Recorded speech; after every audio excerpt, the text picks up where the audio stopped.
And welcome to the channel, everybody. Here, Lucas from Mars, again with another video of this MLB The Show 22 Custom League. And today we get to look at these stats. A stat recap here. First of the National League and then the American League here. As you get a look at that playoff brackets, you have Houston playing Boston in the LDS.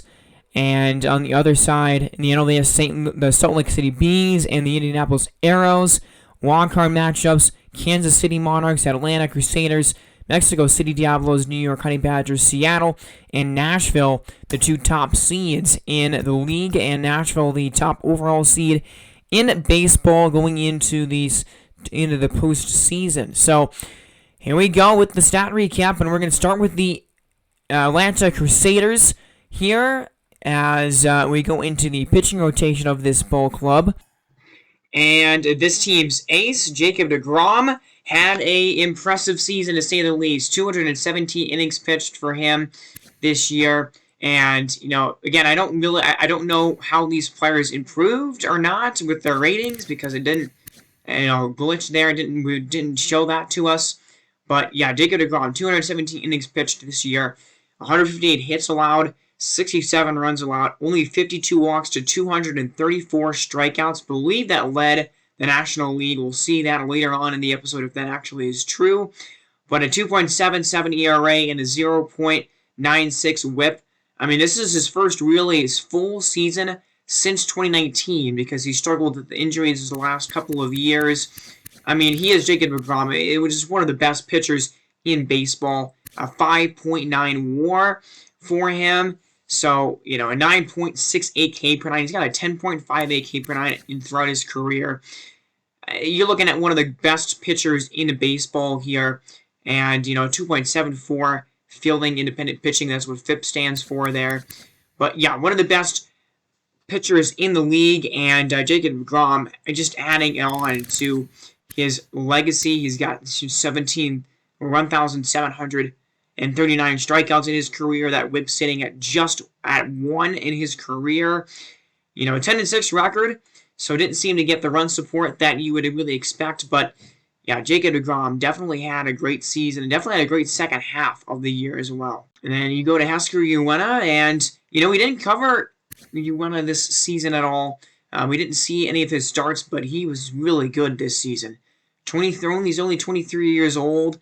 And, improved to 83 overall. I'm not sure what he started at this year. But 204 innings for him.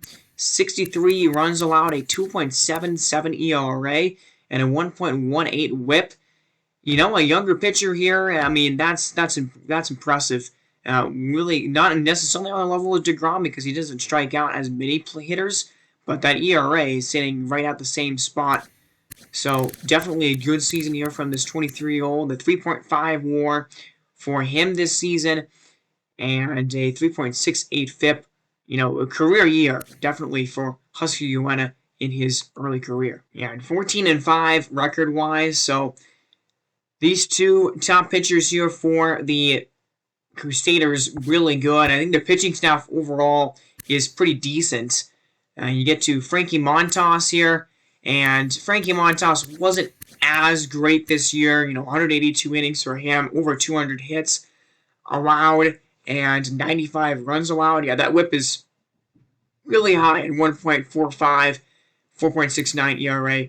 Not a great season for him. He is a free agent, so probably won't be re-signed by Atlanta. I don't know if they will re-sign him or not, so he might be a free agent going into next year, probably the most likely scenario for him. He did still improve in his ratings, though. And then you get to Patrick Corbin, and we saw Patrick Corbin a little bit this season, and yeah, he also struggled. 97 runs allowed in 185 innings.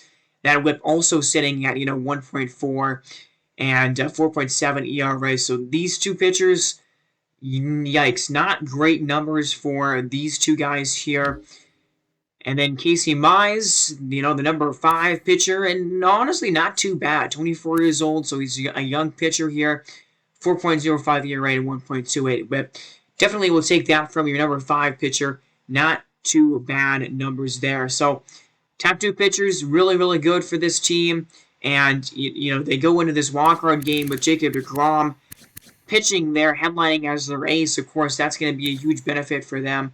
But pitching depth may be a little bit questionable if they are able to win that wildcard game and move on to the divisional series. And then you move over to this bullpen, and this bullpen is really, really good this season.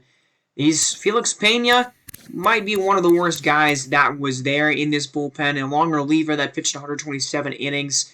And, the whip isn't awful at 1.26, but that ERA is not great. Archie Bradley wasn't incredible either in 28.1 innings. 31 strikeouts for him, a 4.13 ERA. The whip is pretty high there. 30 hits and 17 walks in those 28 innings. So, yeah, those two long relievers, not great, but Brad Hand was incredible. 47 innings for him this season, a 2.30 ERA. Did have a little bit of a high whip at 1.45 there, but 52 strikeouts for him. One of his better seasons since, really 2020, although he didn't pitch a ton in that year. But one of his better seasons in quite a while. A guy that's had some really good season under his belt, but definitely was a good piece in this bullpen for Atlanta. And that guy didn't pitch at all, so he was called up by the CPU because the playoff rosters expanded. I don't really know why, but there's Coney Kella, and Coney Kella was also incredible. Oh my goodness. See potential. I might want to even raise that a little bit going into next season, but a 79 overall now, but a 2.25 ERA for him, and a 1.03 whip. 83 strikeouts in 68 innings. I mean, that's like a career year right here for Coney Kella. It's the most innings that he's really ever pitched in his career, I believe. And, yeah, 83 strikeouts. That's ridiculous. A 1.7 WAR and a 10.99 K per nine. He's got a really good strikeout per nine rate, though. I mean, that's his specialty, is the strikeouts. But, man, he really excelled in that this season and was an absolutely incredible pitcher. Yeah, I mean, that K per nine is at 82, which is, really good, but not necessarily incredible. It's not like a 99 K per nine or, it's not even a 90-plus K per nine rating, but he gets a lot of strikeouts, that's for sure. He was really good. Seth Lugo was also excellent in 50 innings.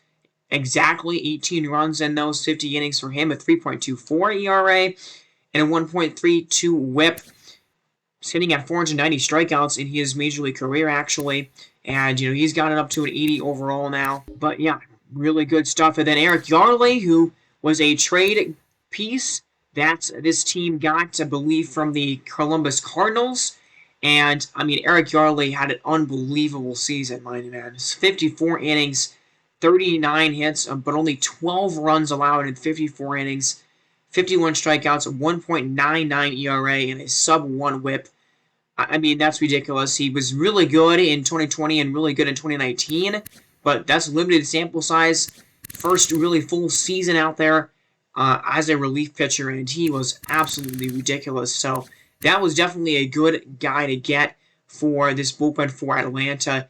And I don't know what his ERA was when they traded for him, but he definitely had a great year. Then Edwin Diaz, probably going to win reliever of the year in the National League here. 52 saves, 4 blown, 65 innings for him, 42 hits allowed, but 13 runs, 71 strikeouts.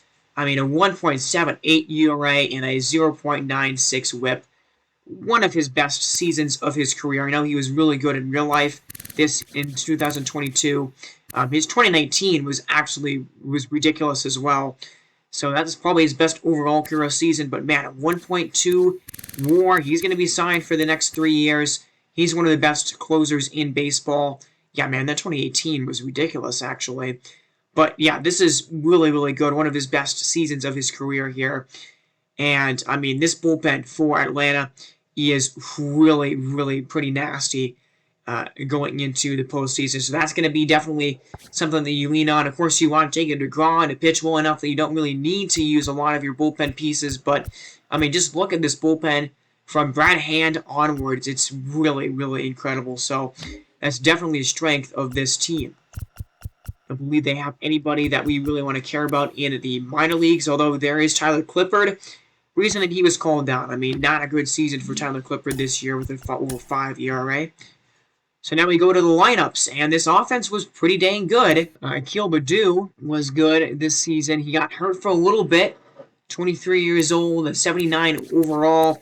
But these are good numbers for him. A 2.66 year or average, 352 on base, and 881 OPS. So good numbers there. 22 homers and 49 RBIs, 91 hits, and 342 at bats. So definitely a good season. Akil Baddoo is one of those mainstays you hope for on this Atlanta team, and he definitely improved on his rookie season, and had way more home runs, almost the same amount of RBIs, almost the same amount of hits, and and over 60 less at bats this year than he did in his rookie season. And that WAR hitting 1.5 definitely would have been near his, near where he was at in his rookie year if he had more at bats this season, but definitely a good year for Akil Baddoo. And then you get Mitch Haniger, and Mitch Haniger was also part of that trade from Columbus, and my goodness, he popped off once he got to Atlanta. This is an incredible season. 43 homers, 112 RBIs for him, 143 hits, 17 doubles. But man, a 263 average is 363 on base. But the slugging at 540, that's incredible. A 903 OPS. And, his first season of his major league career, he's been a good hitter for a while in this league. He's had a really good season in 2018, had a good season last year, but this is his first season with an over 900 OPS, and one of his best seasons in terms of WAR, actually only sitting at 2.1, which is a little bit lower than actually I thought it would be, but yeah, first season of over a 900 OPS, a career high in slugging, career high in home runs and RBIs, second straight season with over 100 of them. That's a really great season right there.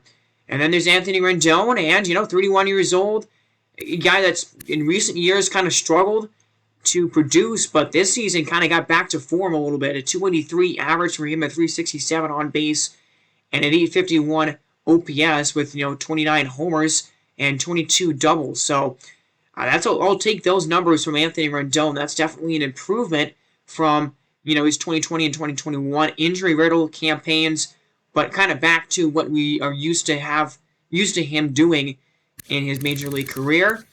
And that WAR 4.4, that's definitely really good, his best since 2019. So definitely a good year from Anthony Rendon this year. And then you get Eloy Jimenez, and Eloy was, he was all right this season. 245 average, that OPS, or the on base sitting at just over 300 and 704 OPS.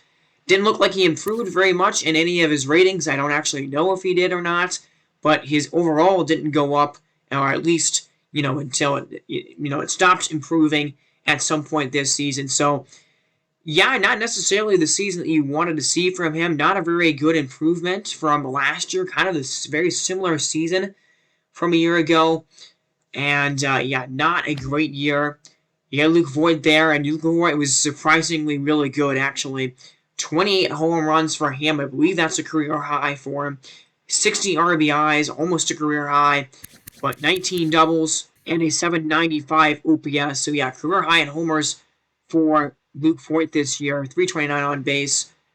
You know what? I will take that. 39 years old, the 79 overall guy. Did decline this year, but those are good numbers. And then you got Javi Baez. And, yeah, Javi Baez is not the same hitter that he used to be with Chicago, but, this was a pretty decent season for him overall.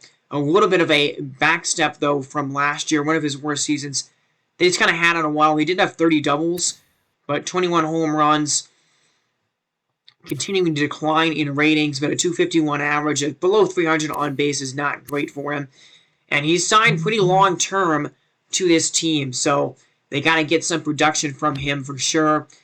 Not a great season for him. Wilmer Flores was okay, 750 OPS, a 410 slugging, but a 263 average, 16 homers, 65 RBIs.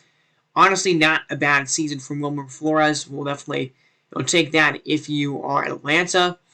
So, good season from him. And he is going to be a free agent, or, this is the last year of his contract, so that'll be an interesting decision whether or not the Crusaders keep Wilmer Flores around going into next year. Is this year enough to prove that he wants to remain with the team? He had 55 walks. It's kind of a lot, actually. Then you have Adolis Garcia. I mean, still on arbitration for really cheap, but this was definitely a down year for him. 20 home runs, 73 RBIs. Those numbers don't look that bad, but 214 average, 256 on base, 647 OPS. I mean, those numbers are just really not good. So, yeah, Adolis Garcia, not a great season. And, I mean, they'll sign him to arbitration probably next year, but it's for the Crusaders, I don't know if he's really your long-term solution there in the outfield. They also had 6 triples, which is kind of a lot. So, yeah, I mean, his ratings maybe aren't as good as they should be in this game, but that's definitely a down year for him. Chadwick Trump didn't do really anything in 137 at-bats. And then you go to the bench, and you have Michael Brosseau, who, okay, don't 236 average, 278 on base, 10 homers, 41 ribbies. Not great there. We called up Aaron Hickson towards the end of the season. Chas McCormick only batted 201, 11 home runs and 41 ribbies. Yeah, he's not great either off the bench. So the bench right now not looking very good for Atlanta. And overall, the offense for the Crusaders definitely has some highlights. You get Mitch Haniger there. And, you get a couple of those good guys on that lineup. But they're also missing Tyler Stevenson, their starting catcher, who at 25 years old was really doing well. 16 homers and 48 RBIs and 438 at-bats and a 7.67 OPS. So, yeah, that's a good season from Tyler Stevenson at only 25 years old, and you do lose a lot of his progression. He had a fractured leg, midway point of the season, and he definitely had a good year. So that's an offensive blow that they were dealt pretty early on the season. All those other injuries matter, but yeah, the lineup is decent. You got Haniger and Rendon. You got Eloy. We'll see what they can do matched up against the Kansas City Monarchs in the wildcard game. And then we go to Nashville. In Nashville, the top team in baseball, but their pitching was not really a reason for that. Actually, I forgot to go into the standings immediately starting this episode, so we're going to do that now. I'm sorry, I apologize for that. But there's a look at the standings here. You got the Stars. That's the best team in baseball, as I mentioned already. 97 wins on their season, 65 losses. No team got to 100 wins this year. But, very good, decent in their division, very good at home, 49-32, and very good away, too. I mean, this is just a good team. They won a lot of games. 94 wins for the Crusaders. The Cardinals finished at 77-85. And then you got the rest of that division there. The Arrows and the Monarchs. I mean, the super close, tight race here for this division. The Arrows finished with 93 wins, 93-69, 92-70 for the Monarchs. The Sluggers had a good season, 84-78, but not a playoff team. Millers 80-82. The Blue Sox 75-87 on the season. And then we go to the final division here, and it's the National League West, and the Bees finished one game ahead of the Rattlers with 86 wins, 86-76, 10 games above 500. The Rattlers 85-77, Sharks 78-84, the Gamblers 76-86, and the Spiders, one of the worst teams in this league at 66-96. I don't believe anybody got to 100 losses either in this league, which is interesting. But there's a look at the wild card.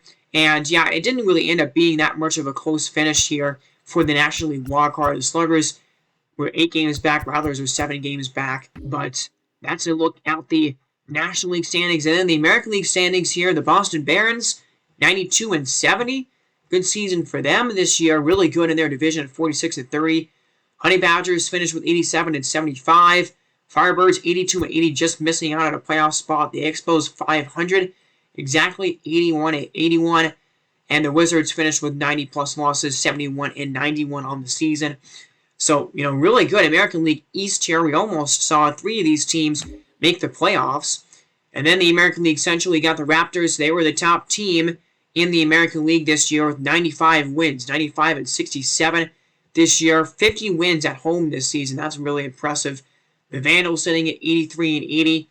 This year, they did not make the playoffs. They played in that game with 63. Dragons 80-82 within the rest of that division there. And then the American League West, you got the Reapers 88-74. The Diablos did clinch that second wildcard spot with a victory. Man, the Barons 54-27 at home. Might be the best home record in all of baseball this year, actually. The Vipers 79-83, Jazz 77-85, and the Bison 74-88. And yeah, this wild card was way closer. You got the Vandals that finished a game back, and the Firebirds a game and a half back. The Expos 2.5 games back. But yeah, Honey Badgers and Diablos there matched up in that American League wildcard game. And I mean, the Expos finished the season 3-7, so they definitely didn't have a good finish to their year and weren't able to get there into that playoff spot. Scorpions at 94 losses. The Rhinos have the worst record in baseball at 99 losses, so they were almost at 100 losses, but not quite. So now we go back to the stats here, and we're going to go to the Nashville pitching staff, which honestly wasn't that great this season. You got Noah Syndergaard, who is kind of their ace. He is a free agent this year, so I think that Nashville is going to want to re-sign him because, you know, they definitely need to get more pitching help on this team, though. But I think Syndergaard's going to be a part of this rotation next year. But a 1.1 or 1.41 whip, not great for an ace pitcher here. Marco Gonzalez was pretty decent, actually. Probably their best pitcher overall this season with a 2.99 ERA and a 1.12 whip in 213 innings. And, you know, kind of a career year, actually, for Marco Gonzalez this season. First time he's ever gone, you know, under 3 ERA, 120 strikeouts, and actually a career high for him. He kind of didn't really get a lot of strikeouts comparatively to his other seasons of his career, but a 2.3 WAR for him here. And Antonio Sensatello traded from the, I believe, from the Arrows. And, you know, he was traded with a 3.5 ERA, I believe. He finished with a 3.94. I mean, that's kind of what you expect from Sensatello. He's not really excellent. He's not like a top-tier starter or anything. You'll take it for your number 3 pitcher, I think. But, you know, comparatively, again, not necessarily a great look for this pitching staff. But yeah, 200 hits allowed basically for him. A decent season for Antonio Sensatello. And then Michael Wacha. Michael Wacha was surprisingly very good, actually. One of the other better guys on this pitching staff here. 188 innings for him. And a 3.15 ERA, 1.22 whip, and a 2.7 WAR. One of his highest WARs of his career. This is one of his better seasons of his career, actually. So definitely a surprising number 5 guy. I mean, you'll take that. A 30-year-old, 73 overall pitcher. Definitely would want the Nashville Stars to get him back for another season at least. But that's a good year for Michael Wacha. And yes, he is a free agent, so I do think Nashville should re-sign him. And then Ranger Suarez hopped into, was a long reliever, or was a starter for most of the year until we had I can't remember what his name is right now, but the guy that Nashville called up at the September call-up period is not on at this team right now. But, you know, Ranger Suarez was all right. He was pretty decent, 155 innings and a 4.10 ERA for him. But, yeah, that's the starting rotation going into the postseason here. Brad Keller was a long reliever here, and he wasn't that great. 174 innings, 4.71 ERA. Renato Lopez was really good, though. Made the All-Star team this year. 137 innings pitched, 3.28 ERA, 91 strikeouts, and a 1.23 whip. Those are really good numbers for your long reliever there, and he definitely improved in his ratings, so good season for Renato Lopez for sure. He actually had a negative WAR, though, kind of surprisingly. I don't know necessarily why he did that. He didn't strike out a lot of guys, I guess. But he actually has a negative career WAR, so interesting negative WAR there, but I mean, still really good season from Renato Lopez. And then Jordan Holloway didn't pitch really at all, only 1.1 innings. His potential did improve, though, which is really cool. Love to see that. He's now a 73 overall. Noah Ramirez was actually pretty decent, 61 innings. Take those kind of numbers, a 3.65 ERA and a 1.31 whip.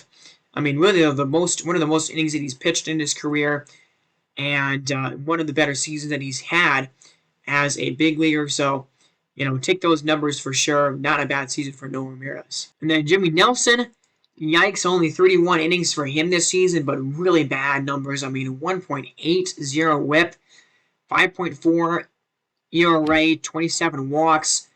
Yikes, not great there. Mark Melancon wasn't very good either in 35 innings. He gave up 46 hits. Not great. Paul Fry was pretty decent, 33.2 innings, so I would have liked to see him pitch a little bit more. But, you know, the whip is a little concerning, sitting at 1.4, 29 hits and 18 walks allowed. And then Trevor May, as their closer, was really good. This is, you know, he was their best bullpen arm for sure, pretty easily this year. 51 saves for him, and a 56.1 innings, a 2.72 ERA, and a 1.10 WHIP. 70 strikeouts in 56 innings. That's really, really good stuff. 1.1 WAR for Trevor May. Maybe one of his better seasons as a reliever, and his first season really as a main closer in his career, and he was absolutely excellent. So yeah, overall the bullpen isn't great, and overall the pitching isn't that great for Nashville, but that's not where they excel. They excel here with the bats. And let's take a look at this incredible lineup here. Santiago Espinal, 340 on base, 275 average. I mean, only 14 doubles and 9 homers. The OPS isn't great, but he got on base at a pretty decent clip for him, 53 walks. So, we'll see whether he's on that starting lineup next year. He's definitely earned a look there as they're starting, third baseman or shortstop going into next year. He's going to be on arbitration. He's not going to be expensive at all by any means. And then you got J.D. Davis, who had a career year this season. He's going to be in arbitration next year. But, yeah, you want to get him back. 32 homers, 94 RBIs, 174 hits, 30 doubles, an 807 OPS, 272 average, 334 on base. I mean, these are all just incredible numbers. Really, I mean, the most at-bats he's ever had. So this is his first season as being kind of a full-time, everyday kind of starter. Not a career high in WAR, though. He finished with a 1.9 career WAR this season. I guess he was really good in 410 at-bats. And, when one of those past years, I didn't see quite which year it was. But you got him, and then you got Mike Trout, who just did Mike Trout things. I mean, there's not really much more to say about Mike Trout besides he's just incredible, one of the best and most consistent hitters in all of baseball. 38 doubles, which actually, I don't know if that's a career high, but that's really a lot of doubles for him. 41 homers. That's another season of 40-plus homers, 113 RBIs. He's really close to 1,000 ribbies. He's going to get that next year. 318 average, 402 on base, 634 slugging, and an over 1 OPS. And that was 38. So he does not, that's not a career high in doubles. He had 39 in both 2013 and 2014. But, 41 home runs ties a career high in homers for him back to 2014. So, I mean, one of his better seasons, actually, of his career. 20 stolen bases as well. I mean, this guy probably is going to win the MVP. I mean, he's going to be definitely a front runner for the Most Valuable Player award this season. And just ridiculous numbers. Let's see what his WAR was. 9.6. Unreal. 94.5 career WAR. So he could very easily and probably will get to 100 career WAR at the end of next season. That is absolutely ridiculous. Mike Trout, he's just the best. And yeah, I mean, this team has him for basically the entire time that we do this franchise. He's got a mega deal. So he's staying in Nashville. This is his home team here in Nashville. 100 runs scored as well. I mean, ridiculous numbers. So you got those top three hitters, but it just gets even better from here. You got Kyle Schwarber, who had a really good season. 870 OPS, maybe not as good as last year for him, but 132 hits for him this year. That, ties what he did in 2019, actually one of his best seasons of his career. But, man, this is great stuff. 34 homers, 85 ribbies for him, a 353 on base, a 517 slugging this year, and a 3.3 WAR. That's really good. That's up there with with some of his career best seasons. So Kyle Schwarber, I mean, he is incredible, and he's a really great playoff hitter as well in real life. So we'll see what he does in the postseason. But the guy that is going to be competing with Mike Trout for the MVP award is Paul Goldschmidt. This is absolutely unreal. 197 hits, 32 doubles, 43 homers, 128 RBIs, and a 318 average, 388 on base, a 595 slugging, and a 982 OPS. So, I mean, Mike Trout has him beat in terms of OPS, or on-base percentage, OPS, and I don't know if he hasn't beat in slugging exactly, but 32 doubles, 43 homers. I mean, career numbers for Paul Goldschmidt. Leads the league in RBIs, I would think, but look at his WAR, 7.5. Really, really good WAR. Not as good as Mike Trout, though, but 7.5 WAR for a first baseman is incredible because, the WAR does factor into the defense, of course, and Mike Trout is definitely really good at defense, and, first basemen overall are generally better at defense anyway. But yeah, Mike Trout does beat him in slugging. All of the counting stats besides average and, hits and stuff, Mike Trout is actually better in those ratings, but man, Paul Goldschmidt, an MVP caliber season right here, and, one of the better hitters in baseball, and 91 overall now, 34 years of age, a career year. He had a really good season in 2017 as well. That is really kind of almost on par with this season, but career high in homers for him. So, yeah, look at that, top 5 batting order. It's ridiculous. And then Francisco Lindor, there is number 6, and Francisco Lindor was not bad either. Let's take a look at his numbers. Francisco Lindor was pretty dang good. 26 doubles for him, 26 homers, and 84 RBIs, a 793 OPS, a 466 slugging, 327 on base. Those are really great numbers from Francisco Lindor, and of course his defense is really incredible. So, yeah, the top 6 hitters in this batting lineup are just absolutely unreal. They're like the top 5 players in their positions, respectively. So, the top, maybe not Santiago Espinal, but he does a good job of getting on base, and that's really what you want your leadoff hitter to do. But for Lindor, his highest WAR in his season since 2018. So, a 5.1 WAR, really good numbers for him. Yeah, their top 6 batting order. This is the best offense in baseball. In fact, in almost every single statistical category. And definitely the best offense in the National League. And you got Paul DeJong and Max Kepler. Those two guys didn't do great. Manny Pena didn't do very good either on offense. 100 hits exactly on the season. But you really look for him to have his defense good. And he's a good defensive catcher. But yeah, maybe the bottom of the order isn't that great from 6 to 9. But the top 5 batting order here for the Nashville Stars is ridiculously good. Martin Maldonado was all right there on the bench, and that's what the bench is. Sandy Ciani is here, and so is Jason Cal. I don't know why they have 3 catchers on this Major League team, but unfortunately, I wanted Michael Harris to be starting in the playoffs for this team, but for some reason the CPU called him down, and I actually can't call him back up to the Major League roster, so that is really unfortunate. I wanted Michael Harris to be a part of this postseason run, and he was really good in 56 at-bats, man. 2 homers, 8 RBIs, 8 strikeouts, but a 834 OPS, a 268 average. Really small sample size, but those are good numbers for Michael Harris. He's a 71 overall, and he's going to be a starter on this team going into next season for sure.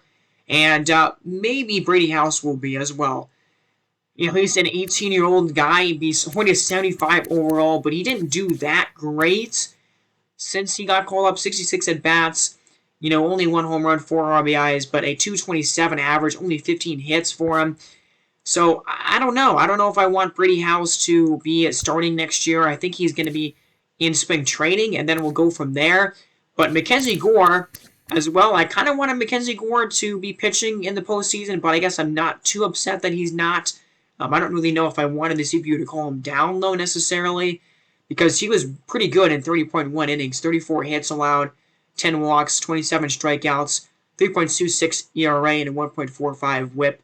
Mackenzie Gore is going to be a part of this team's pitching staff going forward and for a while, you would hope. And then they also got Royce Lewis as well from another trade. Gregory Soto, 6.1 innings for him. He was all right, but kind of want to see a little bit more of him starting next year. And then, as I mentioned, Royce Lewis, they got him in a trade from Indianapolis, the Arrows, and didn't have any Major League time this year.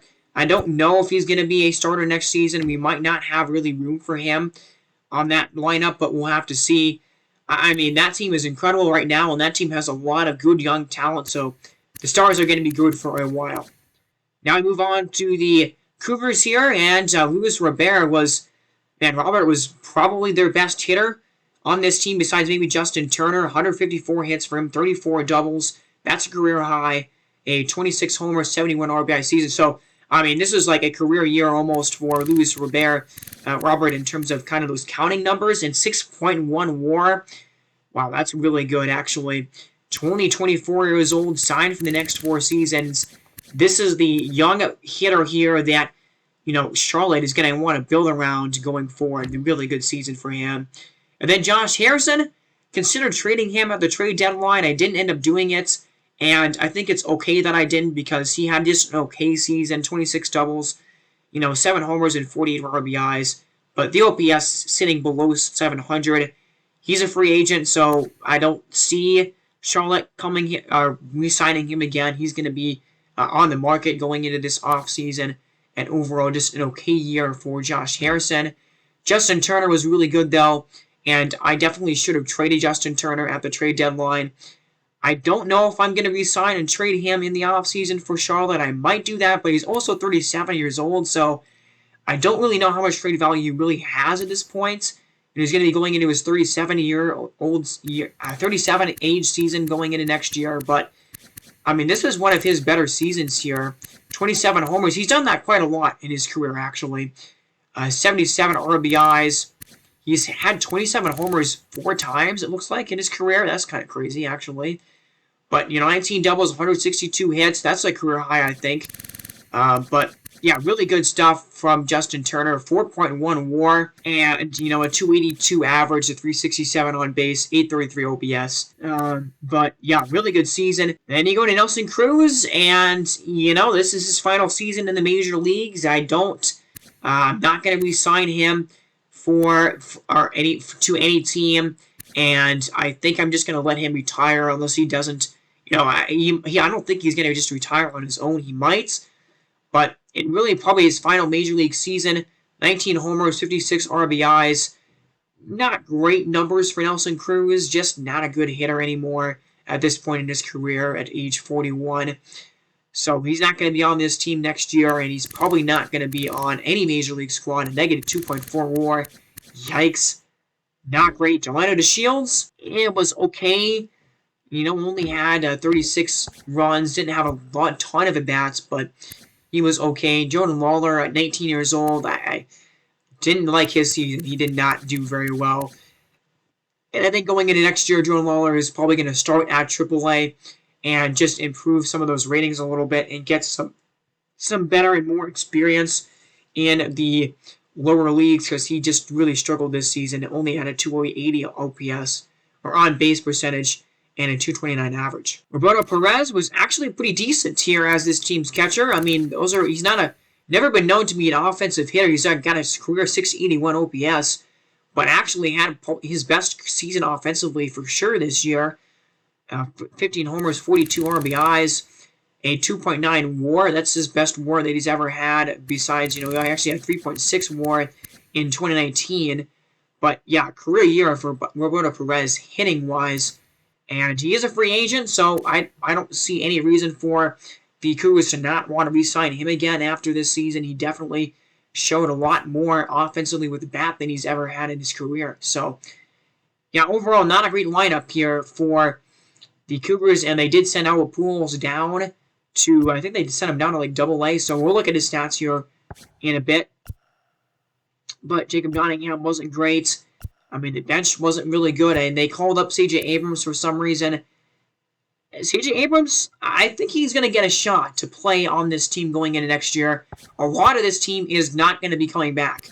I mean, Justin Turner is not coming back. Albert Pujols, Nelson Cruz is not coming back. So there's going to be open spots for sure for a guy like him to kind of come in there and take a role on this team. There's Trey Sweeney. Yeah, Trey Sweeney wasn't the best. I don't actually know what his AAA stats were, but he's a guy looking forward to. KJ Harrison had a really good season in AAA, actually, and improved a lot. He's a 66 overall, and, man, he's only 25, so I don't know how much longer I want him to be in the minors for, but, that vision is really low. He might get a shot to we'll kind of see what he might do in spring training, actually. Tyler Soderstrom, I think he's going to have one more year in the minor leagues before he gets called up and, gets in a position somewhere on this team. They got him in a trade at the trade deadline this year, and he's a really exciting catcher prospect to look forward to in the future. Cole Winn is another prospect that they got, and he's a 16 overall now.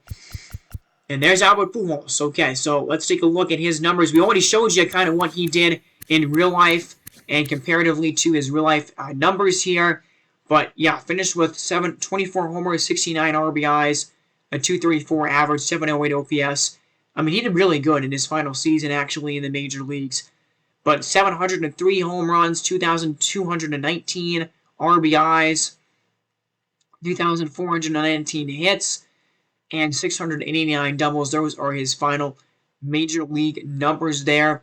And again, go back to a couple of episodes ago for a comparison to what he did in real life to what he did in this game, and what he did in his final season, and what he did in this in this game. Can't speak right now, but honestly, we got those numbers really almost exactly. He had finished with exactly 703 homers, and he only got like one more RBI than he actually did in real life. So we simulated Albert Pujols' final year pretty decently. I mean, he had a lot more at-bats, of course, than he did actually, but I mean, one of the best hitters in all of baseball, probably the best first baseman of all time, and, you know, only one of four guys did 700 career homers, so definitely going to miss Albert Pujols in this league for sure, but he is going to be retiring, and just an excellent career Hall of Famer, first ballot for sure. And he did finish with negative WAR on this final season, so that does kind of, like, he didn't get, you know, his WAR was at 94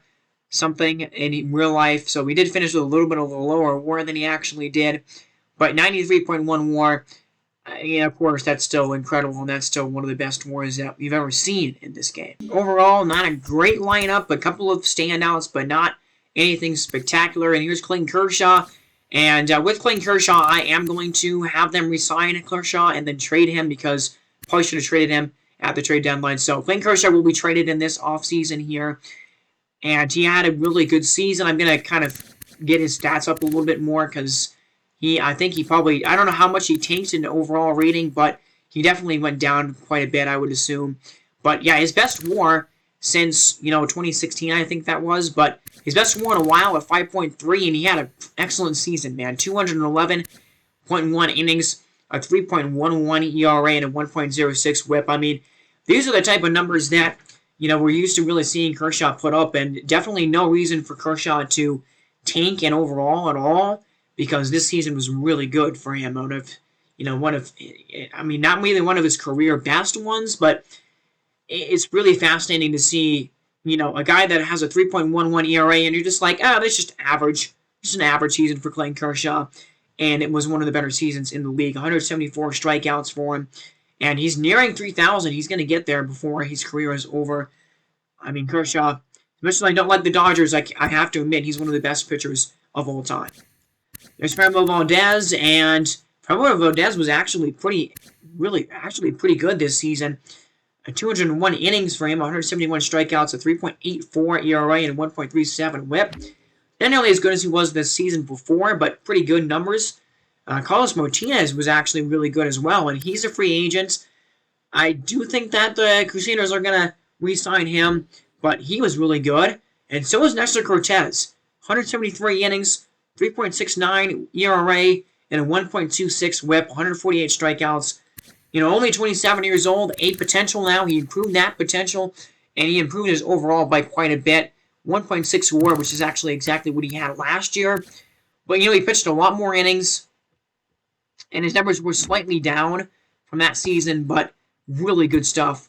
Those top four pitchers are actually really good. So the pitching staff for the Cougars is not actually that terrible. And you got some guys that you look forward to that, could be future staples of this pitching staff, including Matthew Thompson, who wasn't amazing in 30 innings. Yeah, not great. I mean, 36 hits allowed. That ERA is pretty high. But, I think he's going to be a guy, maybe, I don't know if he'll start next year. I think I'll try to have him start next season. We'll see how that goes. But there's Joe Ross, long reliever, 154 innings, and actually a pretty decent season for him. 4.7 ERA for Austin Gomber. So not a great year for him in the long relief spot. He's in arbitration. Darren O'Day, at 39 years old, had a alright season, a 1.8 WHIP. A 1.808 WHIP, actually, and 4.08 ERA. Pretty good stuff from him. Kobe Allard was really good in 36 innings, 2.97 ERA, 12 runs allowed. Jose Alvarado, only 11.1 innings, but 5 runs allowed. So Pretty small sample from him, but not too bad. Tyler Wells, also pretty small sample with only 12 innings pitched, but only gave up 2 runs, so good stuff from him. And he's only 27, so he's got a long career in front of him, looks like. Tommy Hunter, 29.2 innings, was all right. And Kenley Jansen, as his team's closer, 55.2 innings, 38 saves, 11 blown, and a 3.88 ERA, 1.35 WHIP. I mean, it wasn't an awful season. 0.7 WAR for Kenley Jansen this year.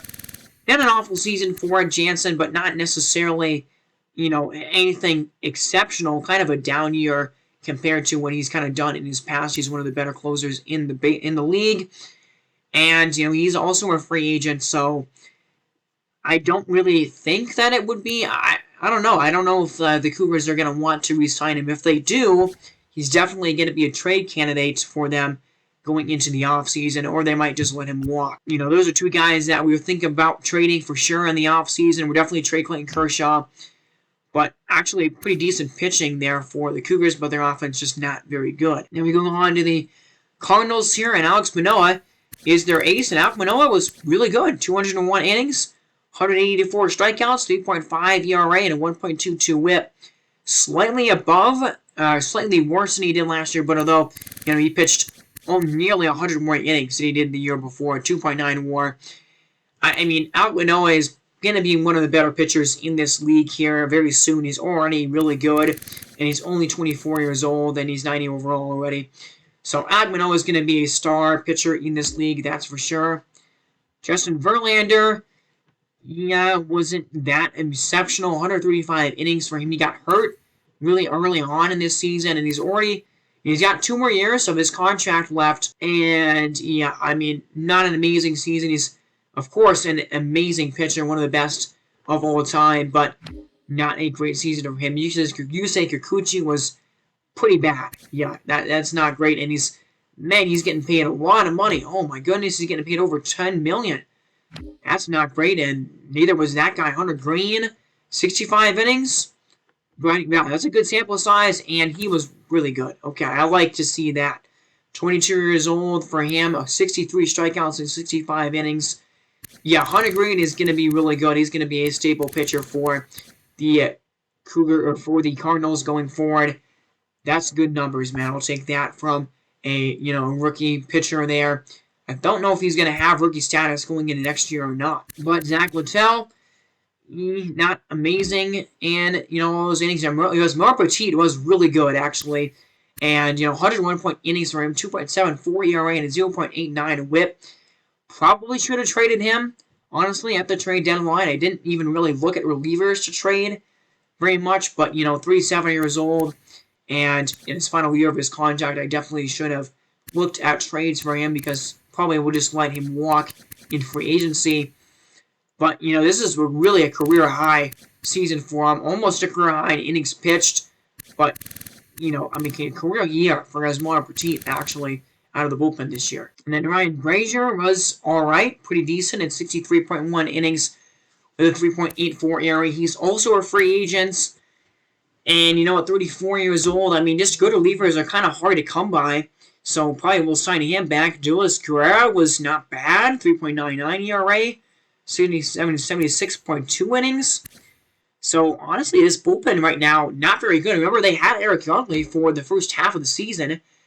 Lucas Lutej wasn't great. Drew Pomeranz was okay, 40 innings for him. 3.7 ERA, not amazing, but not terrible either. So, honestly, this bullpen was really pretty good, actually. And Tony Watson was really good. He was the closer kind of towards the end of the season. He blew 6 saves, actually, which is kind of a lot. But 60 innings, 16 runs allowed, 2.4 ERA, and a 1.10 WHIP. Really good numbers by Tony Watson this year. Another guy that I was thinking about trading, probably could have and probably should have maybe. But, he's only a 66 overall and he's 36 years old. I'm going to probably improve his ratings definitely a little bit, but he's also going to be on the free agent market going into the offseason. So we've seen a couple of decent relief pitchers actually that are going to be there for some of these teams. But Yeah, honestly, really good bullpen for the Cardinals here and their major league team. Nobody there in the minor leagues to look at. So now we're going to go to this lineup here. And Corbin Carroll called up near the September call period. I think he has actually called up near the after the trade at the trade deadline, and he was pretty good. The OPS, though, is a little bit low.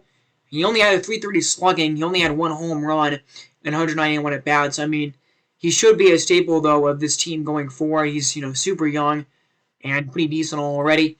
Jonathan Davis, yeah, the power is definitely not there for him. I mean, 269 average, 716 OPS. It's not terrible. It's probably better than you would expect for him, but not amazing either. And Randy Arozarena struggled with injuries this year, but wasn't that great, really. 25 doubles, 17 homers. You want to see a lot more from him at 27 years old and 89 overall. And, yeah, only a 2.2 WAR, I think that said. So, yeah, Randy wasn't exceptional either. Jesus Aguilar was pretty decent. Okay, not bad. 740 OPS. And he's also a free agent. I don't really know if the Cardinals are going to want to re-sign him or not. He might also be there for a free agent pickup. 19 homers, 85 RBIs, which is actually kind of a lot for him. So, yeah, I mean, a decent first baseman. Not terrible offensively. Pretty average hitter right there. Pretty decent season. And then you get Harold Ramirez, who actually led this team in RBIs this season. 244 average, 281 OPS, 707 OPS, 281 on base. But 26 homers and 90 RBIs. I mean, 90 RBIs for Ramirez is kind of impressive. He was a negative WAR player, actually. But he was probably one of the better offensive producers on this team. And you got Gleyber Torres injured for a lot of this season, and even when he was playing, he wasn't really that good. Jacob Stallings really struggled as well. He had a big injury in the beginning of the year, and again he played, and he wasn't that great when he was playing. Rougned Odor also below 700 OPS for him. Andy Ibanez wasn't even that great either. So yeah, I mean, this lineup wasn't amazing. It really wasn't anything incredible or anything. They did have, of course, a big injury. Randal Grichuk here, so 49 RBIs for him. But, of course, they had a big injury to Trey Turner, who was their best hitter on this team. He would have led their team in a lot of these offensive static categories without being injured. But, had that damaged knee cartilage, and he is also a free agent. So 38 doubles, 25 homers, 79 RBIs, and 31 stolen bases, a 296 average, and 881 OPS. I mean, yeah, Trey Turner is one of the best hitters in all of baseball, and he actually had a career high in doubles this year. 7 triples, too. That's really good. So career high in doubles for him, and would have really probably gotten a career high in RBIs. If not for the injury, he might have actually gotten that this season with 79.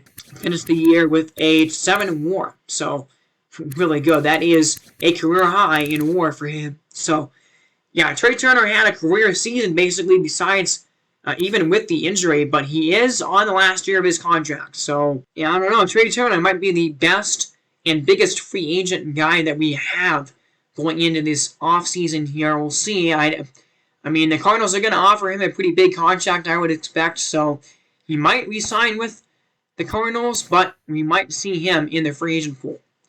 And then Shane Langeliers has had a torn Achilles, so he had he was in the minor leagues and he was doing all right, but then he had a really big injury.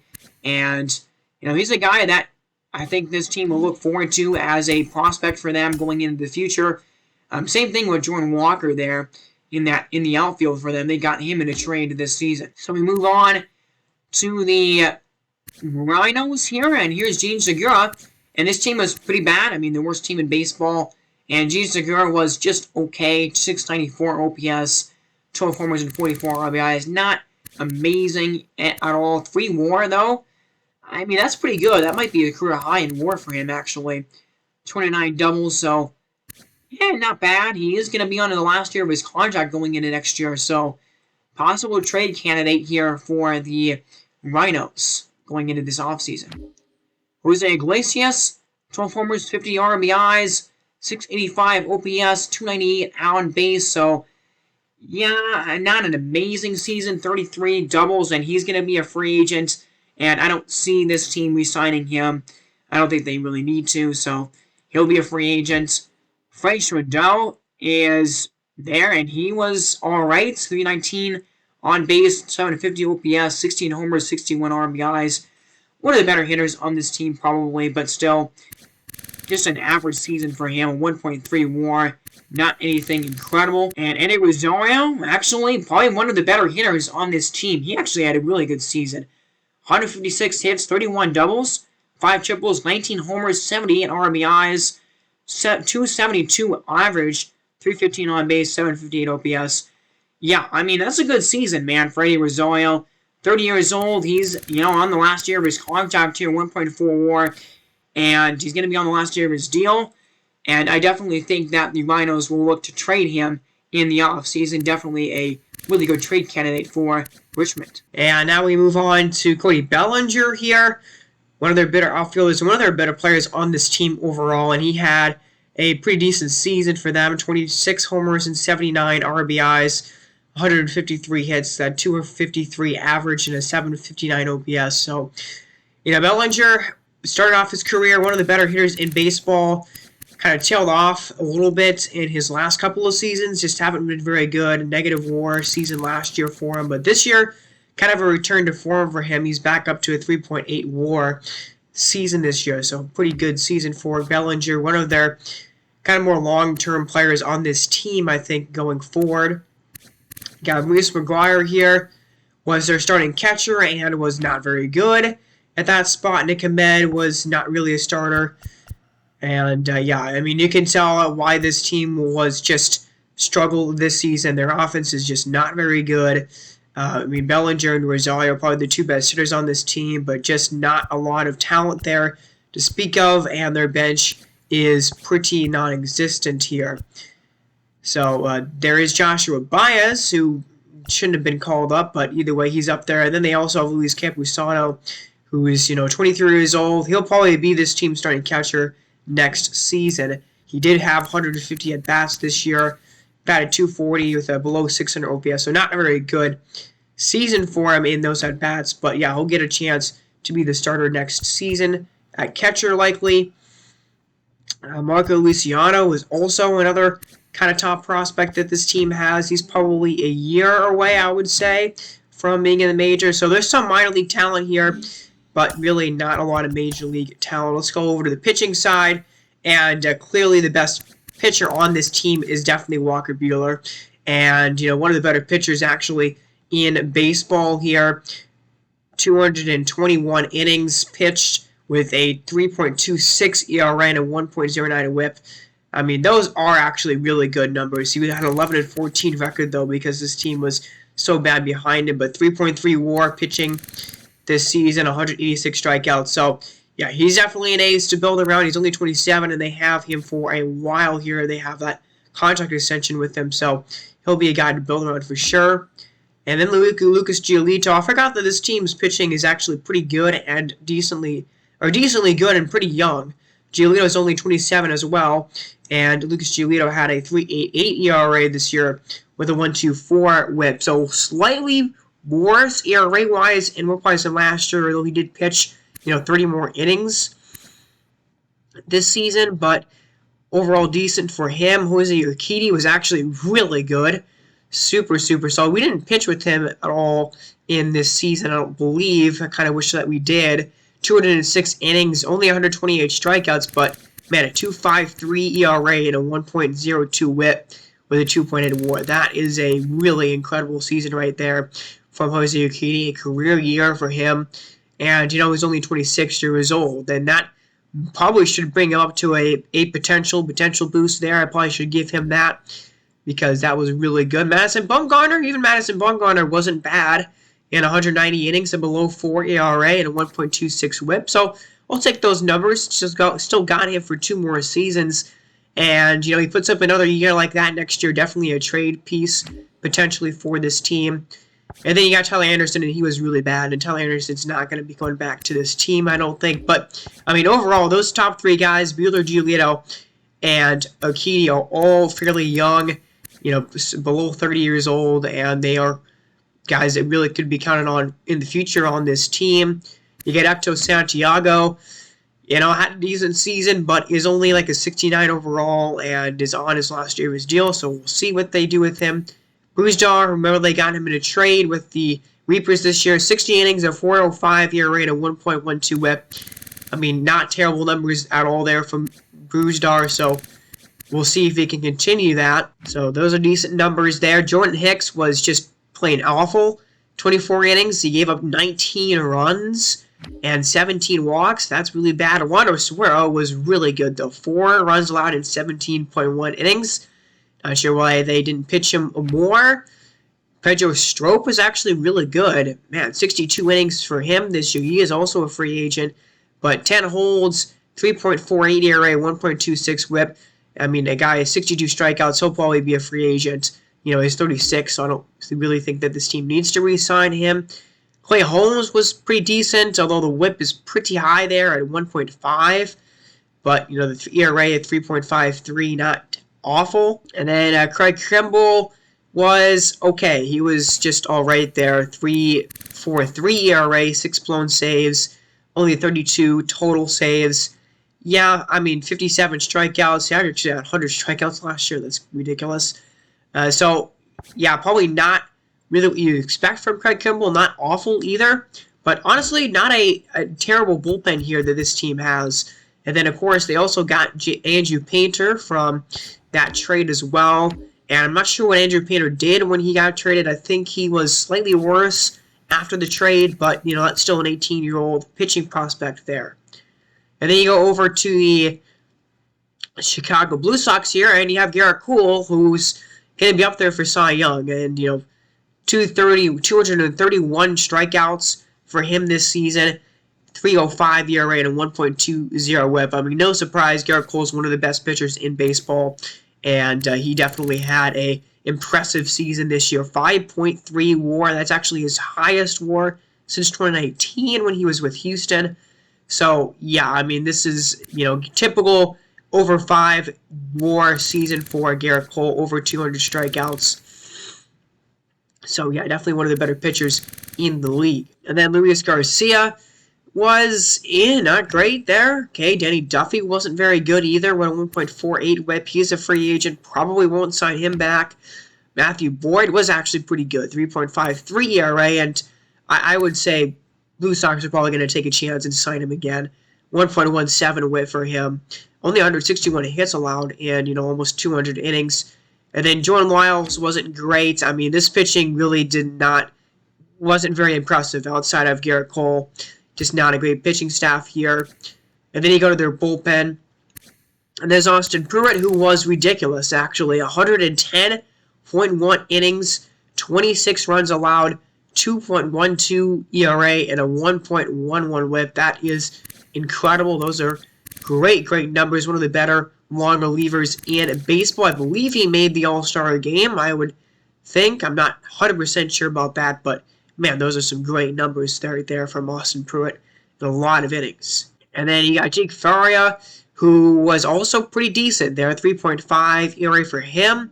And 167 innings. Kyle Crick was not great at only 30 innings. That guy didn't pitch at all. Ryan Thompson only pitched 12 innings. Camilo Duvall was not bad. 72 innings, 3.75 ERA. Okay, decent numbers for him. He's still pretty young. And John Brebbia was really good. 8 runs and 35 innings for him. And a sub-1 whip. 46 strikeouts in 35 innings. That is really good stuff right there. I believe he was probably their setup man. It looks like 27 holds during the regular season.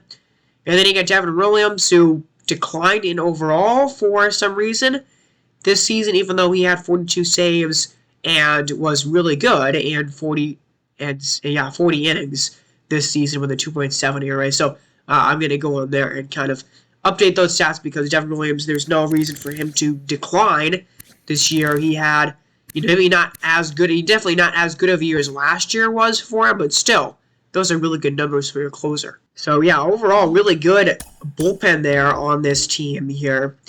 And actually, I'm going in here to update Devin Williams' stats. So yeah, I updated Devin Williams. Actually increased his potential to an A potential. But now we go to this lineup, and this lineup was it was alright. Alex Verdugo was pretty decent. He's only 25 years old, so Alex Verdugo could turn into one of the bigger stars in this league. I think he definitely has the potential to do that this year. Although this year really wasn't any better for him than last season was, basically. I mean, more home runs, but less RBIs, more playing time overall, so definitely more hits. But, I mean, the average was exactly the same. On base was very similar. Slugging was slightly worse, and OPS was just slightly better. So, not really a step up from last year, but, more walks, less strikeouts, I guess. So, Verdugo only 25 years old, though. And then Adam Frazier, 262 average, 309 on base. And he's a free agent, and he's a guy that, honestly, I don't really know if this team is going to really need to come back for them. 34 doubles. I mean, that's not a terrible season, I guess, but it's really not that great either. I mean, Jose Ramirez had a great season. 33 homers and 87 RBIs for him. The average, a little bit low, maybe, for him, but an 855 OPS, 3.0 WAR. I mean, one of the best kind of infielders there is in baseball, and definitely had a good season. I mean, 26 doubles, though, seems like a little bit low for him. And then you get Brandon Belt, who finished slightly below 700 OPS for him. Only 22 doubles. And again, one of those guys, yeah, I don't know. I don't know if you really want him back. I think you can find a better kind of position player there in free agency if you want. Then there's Brandon Crawford. Some of these older guys, maybe out of their prime, it looks like, on this team. And those guys didn't really play that great this season. And then you got Connor Joe, who is also just not very good, slightly below 700 OPS for him. Sam Hilliard was actually alright. He was maybe not terrible, but then Omar Narvaez was one of the better hitters on this team, actually, and a potential increase for him, which is awesome to see.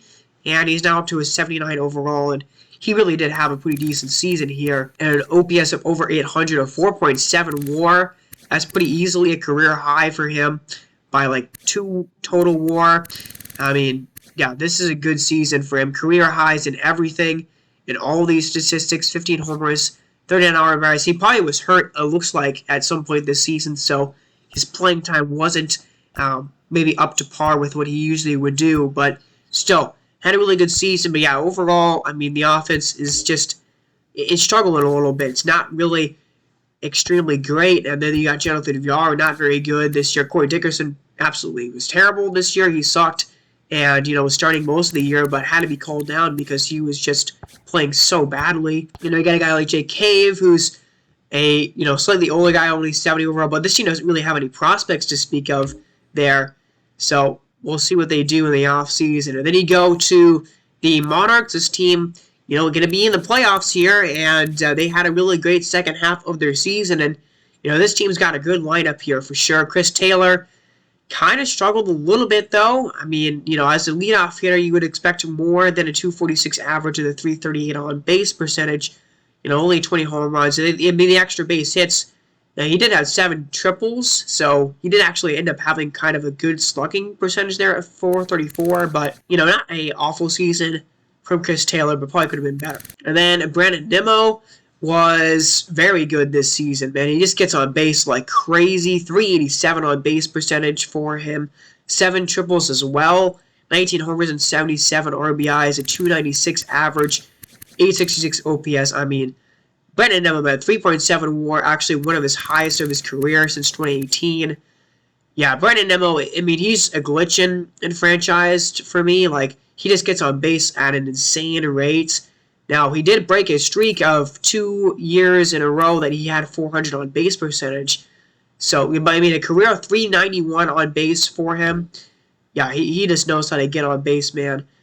And then you got Leonardo Alvarez. Yeah, I mean, one of the best hitters in baseball, no question about that. 39 homers for him. That's a career high. 110 RBIs. That's a career high.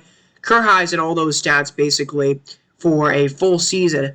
A 930 OPS, a 555 slugging, and a 374 on base. So, yeah, Leonardo Alvarez, 72 walks as well. Just an excellent season, and he's only 24 years old. Young superstar, 6.1 WAR. That is incredible. So, yeah, definitely great stuff from Yordan Alvarez this season. And then Jose Abreu. Yeah, the average, maybe not amazing. The on-base was slightly down. I mean, all his counting stats were down a little bit. But he did have 30 home runs and 84 RBIs. I mean, those are both, 30 home runs. You can't really complain about it. That number of homers that much. He is going down by quite a bit. I think in the fielding is really not helping his case right now. 35 years old. And now an 82 overall, and going into free agency. So, he's going to be 36 next year. I think you would want to keep him around if you're Kansas City, but we'll see if they can make that happen. Corey Dickerson had a pretty decent year, man. 723 OPS. These are career numbers for him. 26 homers and 83 RBIs. That's a lot for him. 24 doubles. Yeah, this is a pretty kind of career breakout season for Corey Dickerson. Really good stuff. And then Tyler Listella was absolutely insane. Only had 73 at-bats, but 28 hits, 3 homers, 13 ribbies, and 1,000 OPS, a 384 average, and a 444 on base. That is unreal. And then Bollywood Jr. in his rookie year, I don't know how much he increased by a lot, but he had a pretty decent year overall. 98 hits for him, 10 homers, 43 ribbies, 315 on base, a 763 OPS, and 1.9 WAR. So, he's going to be running in a running for a Rookie of the Year. I don't think he's going to win that award, but, definitely a decent season. Still super young player there. And then you got Austin Nola, who was just fine as a catcher for them offensively. That's really all you ask of your catcher is 732 OPS. You'll take that from your catcher there at the bottom of the order. And then you got Trent Grisham here, who kind of was off and on as a starter on this team. Wasn't very good this season, to be honest. Neither was Evan Longoria, who's 36 years old. I feel like he's older than that. I mean, he is older than that in real life, but even in this game starting out, I feel like he's older than 36 years old. I feel like he's just been playing in the big leagues for forever. But, that's kind of their team's bench. And overall, really good lineup, that's for sure. Definitely like this team's batting order, and I think it's going to be dangerous going into the playoffs for them. And then you go to the pitching rotation here, and here's Aaron Nola. And Aaron Nola was great this season for sure, man. 210 innings this year, 199 strikeouts. Dang, just one away from 200. That's a little unfortunate, but a 3.38 ERA and a 1.14 WHIP. So, yeah, those are really good numbers here from Austin Nola this season. And he's turning out to, kind of proving himself as one of the better pitchers out there in baseball and a true ace. So, it's going to be interesting. He is on his last year, so he's going to be a free agent. And so that's going to be really huge. Of course, man, if you are the Monarchs, you don't want him to go anywhere. But we'll see what happens with that in the offseason. Then you have Zach Gallen, who, man, it's just not been a great time for him since 2020. I mean, this last year and this year now, not very good. His potential declined. So that sucks. But what doesn't suck is Liam Hendricks, man. This is one of his best seasons, actually, in a really long time. This is maybe his best of his career. We'll have to check his career numbers. But 219 innings, a 2.67 ERA, and a 1.05 WHIP for him. 143 strikeouts. Yeah, these are great prime Kyle Hendricks numbers. We haven't seen him do this kind of stuff in a while. 4.0 WAR. So that is his highest WAR since 2016. And that was, remember, the year that the Cubs won the World Series. And that year was absolutely ridiculous. I mean, 190 innings and a sub-1 WHIP with a 2.13 ERA. Okay. Yeah, that's ridiculous. So, yeah, this is his best season since 2016, though. And a really, really great year from Kyle Hendricks. And kind of an unsung hero in this rotation, definitely, for the Monarchs. And then Dane Dunning was actually pretty good, man. 192 innings, a 2.9 ERA, and a 1.18 WHIP. As this team's number 4 starter, definitely will take those numbers from him. And then here's Emerson Hancock, who got 31 innings this year, 6 starts. He wasn't great in those innings, actually. 20 runs allowed.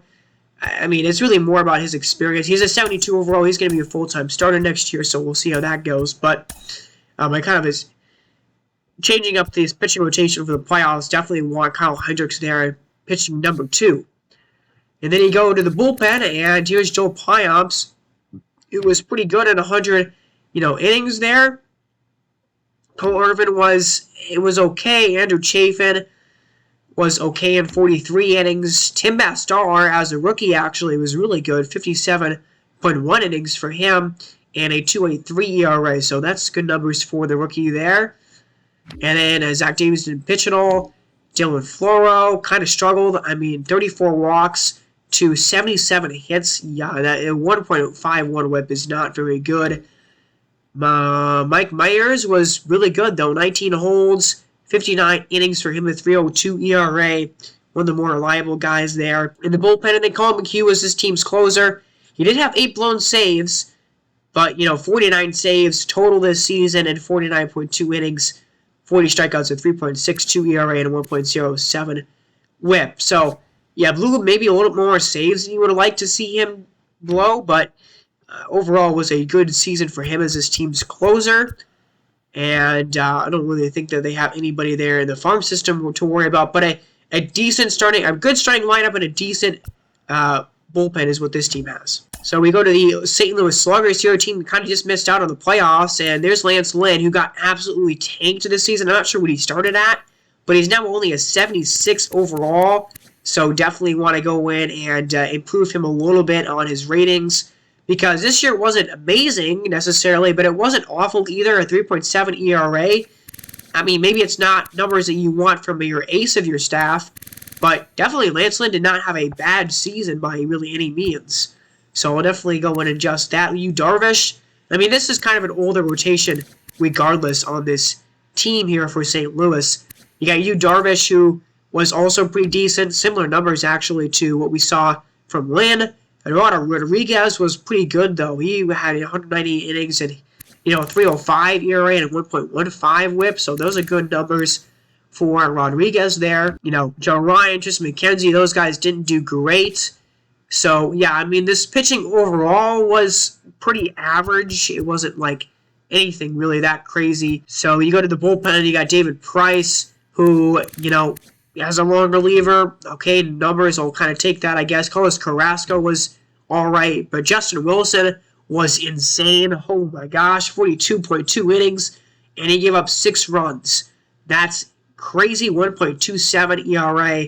And a 1.05 whip. Those are some of the best numbers for a reliever out of anybody this year. That is just crazy stuff. And yeah, finished with a 0.5 WAR. Not a huge strikeout guy. Only had 34 of them this season, but man, was he good. Luis Avalon was not good. Pedro Ortiz, as a rookie here, only 24 years old, had a pretty good season. 67.2 innings. I'll take those numbers for him. Tyler Duffy was really good, and actually a potential increase for him. That's awesome to see. 33.2 innings, a 1.87 ERA. Jose Cisnero was not very good. Ryan Tepera, as his team's closer, really good. I don't know how he blew 8 saves with that kind of an ERA at 2.41 and a 1.24 whip. Those are good numbers right there as a closer. So, yeah, 8 blown saves is kind of a lot, but good season for Tepera overall. So, yeah, overall, a kind of an up and down bullpen. Some really big star standouts on this bullpen, but, some other guys that didn't do so great. And also, yeah, Riley Green was hurt this season and kind of towards the end of the year, so want to show you his stats as well. And honestly, wasn't really that good this season. Only a 232 average, so I don't know what's going to happen with him. He might start in the minors, but there's Carson Williams, a guy that had a potential increase this year, actually 72 overall now, so he might be kind of on the cusp. But this team also does have Ronnie Mauricio on it as well. So keep that in mind. Now we go to these Sluggers batting order here, and this batting order was pretty good this season. Not Adam Duvall, though. 183 average and a 256 on-base percentage. That's just absolutely terrible. Brian Anderson he was okay, very average. Giancarlo Stanton was really good, though. This is maybe a career high in average for him. I don't know if he's ever hit, nearly 300 like he did this season. 162 hits for him, 3 WAR. That's one of his best in a while. An 889 OPS, his best since, 2019, although he's had, this is really, 2019 and 2020, he wasn't healthy that whole season for either one of those years, but really good season from him. Matt Olson also had an incredible year, 40 homers, 28 doubles, 90 RBIs. That is a career high. He's never had 40 homers before in his career. 922 OPS, nearly career high. I mean, yeah, this was an insane year. 6.3 WAR for Matt Olson. That is ridiculous, and I believe that's a career high in WAR for him. I don't know. I didn't really actually scroll down and check that, but yeah, I believe that would be a career high in WAR. Yeah, 40 homers is a lot. That's insane. Mitch Garver was really good. One of the best offensive catchers in baseball, just flat out. 29 doubles, 29 homers, and 89 RBIs, and an 884 OPS. I mean, there's really only a few catchers in the league that can put up those kind of numbers. 7.1 WAR. That's crazy. That is his highest WAR that he's ever put up in his career, and just turning into an absolute superstar here for the Sluggers. And then you got Julio Rodriguez, and yeah, Julio is probably going to run away with the Rookie of the Year voting this year. 29 doubles for him, 22 homers, 78 RBIs, 794 OPS, and a 2.4 WAR. Those are really good rookie numbers, man. I mean, I don't know what else to say. Those are great numbers, and Julio Rodriguez, only 21 years old, going to be a superstar in this game, just like he is a superstar in real life. Lemus Diaz was actually not awful, I guess. 13 homers, 24 ribbies, 719 OPS. Yeah, not awful. I think you can do better than him, but not terrible. Harrison Bader was also not really that terrible either. 743 OPS, 21 homers. That's kind of a lot. That's the most that he's ever had. And then Michael Chavis was pretty bad, though. Yeah, only 208 average. So, they got a couple of stinkers like Chavis and Duvall in this lineup, but really overall, this is probably one of the better lineups in baseball here, or at least in the American League. Robbie Grossman was actually pretty good out there off the bench in 207 at-bats. So I don't know what they're going to, they're not going to be in the playoffs, but yeah, that's a good, it's a good base for this team. I think they need to get younger in their pitching-wise, but, overall, they got a strong base team there. Now we go to the Arrows, and this team won their division here. And there's Gavin Lux, who they traded for in the, at the trade deadline, and I think it basically remained the same stat-wise since they got him. He didn't really do any better than he was doing, or any worse. 30 doubles, 12 homers, and 52 ribbies. So, overall it was a 2.8 WAR season. That's better than he's ever done. So, he's only 24 years old. You're looking for him to be a star here in a few years.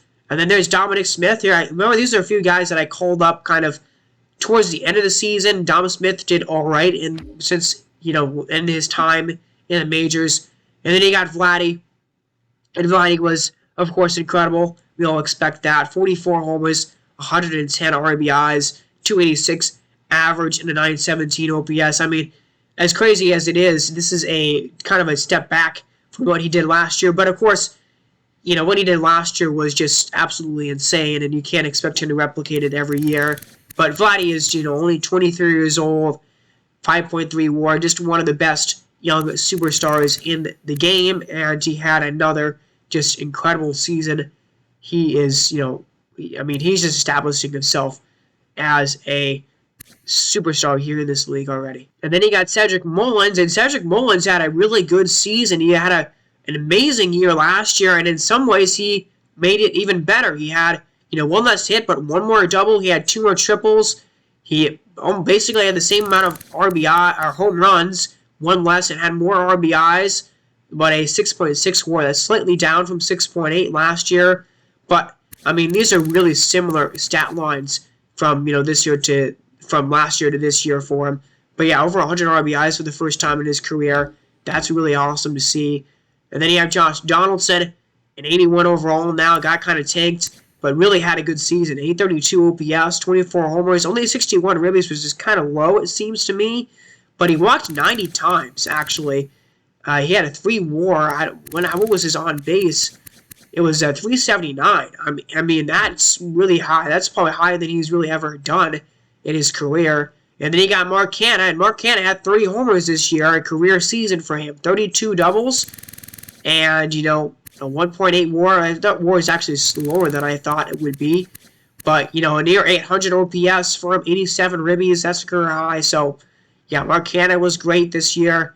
Danny Jansen was not that great. I mean, it's 742 OPS. Take that as a catcher, I guess, but, there's Marcelo Ozuna, 729 OPS, 6 homers, 11 RBIs for him at 118 at-bats. All right. David Fletcher was pretty bad, actually. He was definitely the worst hitter on this lineup here. But, you got your Vivas, who was just not doing anything good this season. Probably shouldn't have had him start, honestly, in the majors as long as I did. And same thing with Zach Veen. He just really struggled as well, below 300 average, or on base, for him. And, he's only a 69 overall, nice, but 20 years old. So I think I didn't really examine this team's roster well enough, and I kind of had those guys play in the majors this year when they probably shouldn't have. They also had Didi Gregorius, who I called up, and he cannot be added to the postseason roster, unfortunately. But you go to the pitching, and the pitching is really good as well for this team. Max Scherzer is this team's ace, and we all know what he's done in the playoffs. He's a great playoff pitcher here, and he's got a 3.55 ERA this year and a 1.19 whip. I mean, he's 37 years old, so probably only a few more years left in the tank for him.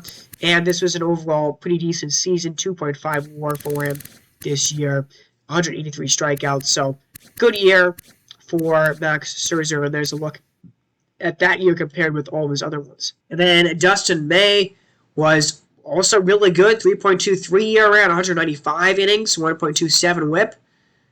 And Dylan Cease was really good. Dylan Cease, and Dustin May, both of these guys really younger pitchers. And maybe not really good for Dylan Cease, I guess. He kind of struggled with walks a little bit. It looked like 87 of them this year. But Zach Eflin was pretty decent, 192 innings, a 3.98 ERA, 1.3 whip. Those are good numbers for him. And then Chris Bubik pitched a pretty decent amount this year. 11 games, started 15 innings, and it was pretty good. 3.84 ERA and a 1.41 whip. So, we'll take that. Might want to limit the walks a little bit more. He had 30 of them in this sample size, but that's good enough for me. I like where Chris Bubik is going, and, he's only, super young. So, I really do like this pitching staff overall as a whole. It's a very good, young pitching staff there. Zach Godley, only 14.2 innings. But there's Pedro Baez, and Pedro Baez was really good this year.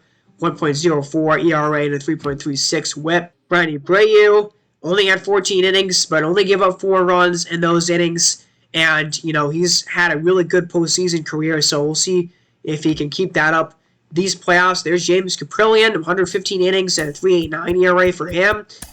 And, he just should definitely be a long reliever there. And then there's Cole Sulser, who was ridiculous. Cole Sulser was so good this year. But going back against James Caprillion for 1 second, there you see his numbers. But, yeah, Cole Sulser was really, really good.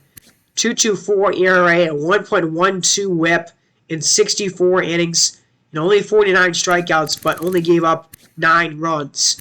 He had a negative WAR somehow, okay, or 16 runs, probably because he didn't strike out a lot of guys, I guess. But yeah, Cole Sulser was really good. And then Garrett Whitlock was one of the best closers in baseball. Will definitely be in the running for reliever of the year, although Edwin Diaz probably has that award. But man, 49 saves, 1.57 ERA, 0.84 whip. Only 4 blown saves, 1.3 WAR. Garrett Whitlock is quickly establishing himself as one of the best relief pitchers in baseball between that last year and now this year again. Just proving that he can just absolutely pitch lights out. And that's a huge piece to have in the playoffs. So, overall, decent bullpen. We'll see how it can do in the playoffs. But we're going to go in, we're going to edit Garrett Whitlock. We're going to make him have a potential there because he's had 2 years in a row where he's just been insanely good. And now we go to the Minneapolis Millers here. And this team was basically a 500 team. And I think you'll see why here. Michael A. Taylor, good boost for him. Went up to an 80 overall and increased his potential. Now he's a B potential there.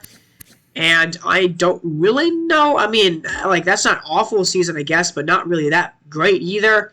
Luis Arias, I actually increased his potential and overall manually in this game because at first, when I first got into this roster, he really wasn't that great.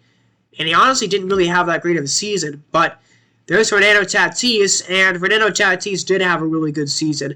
And actually, kind of a step down in terms of slugging and OPS, but higher average, highest of his career, basically, in over 500 at bats, and improved his on base and his on base and his average went up.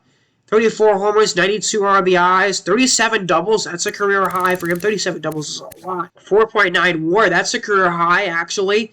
So he was more valuable than he was last year to the overall roster. 5 triples. He also had 31 stolen bases this year. So, yeah, Fernando Tatis kind of did everything this season and had an excellent year, only 23 years old. And, yeah, an absolute superstar here for the Millers. And then there's A.J. Pollock, who actually led this team in RBIs, surprisingly, with 95. 25 homers for him this year, 787 OPS. And he's a guy that I would definitely consider as a trade candidate in the offseason for the Millers here. Is going to be turning 35 years old next year. Going to be on the last year of his contract. So I think that A.J. Pollock will be a guy that the Millers will look to flip this offseason. We'll see if they indeed do that. And then Chris Bryant was, not amazing. I mean, that's really bad. A contract, it looks like if, this kind of production continues, he's not going to be worth that much money. So, yikes. And the Rockies kind of did that to themselves, shot themselves in the foot with getting him in that ridiculous deal. Don't know why they did it. But anyway, there's Gavin Sheets. And Gavin Sheets was really good this year. 28 homers for him this year in 85 RBIs, 7 OPS. Yeah, 259 average. I mean, those are good numbers for, a guy that's really not had a lot of experience. Then Eugenio Suarez only batted 218 this year, 306 on base. But, he did have 28 doubles and 26 homers. Yeah, I mean, there's just, average and on base is not what Suarez does. I mean, that's just what you kind of expect from him in his career. He just doesn't get on base a lot. So, yeah, I mean, some good things, but some not good things about him. And then Jonathan India kind of took a step back. Definitely did from last year when he was the Rookie of the Year. Only 770 OPS for him this season. And then Joey Bart was not very good. Only 25 years old.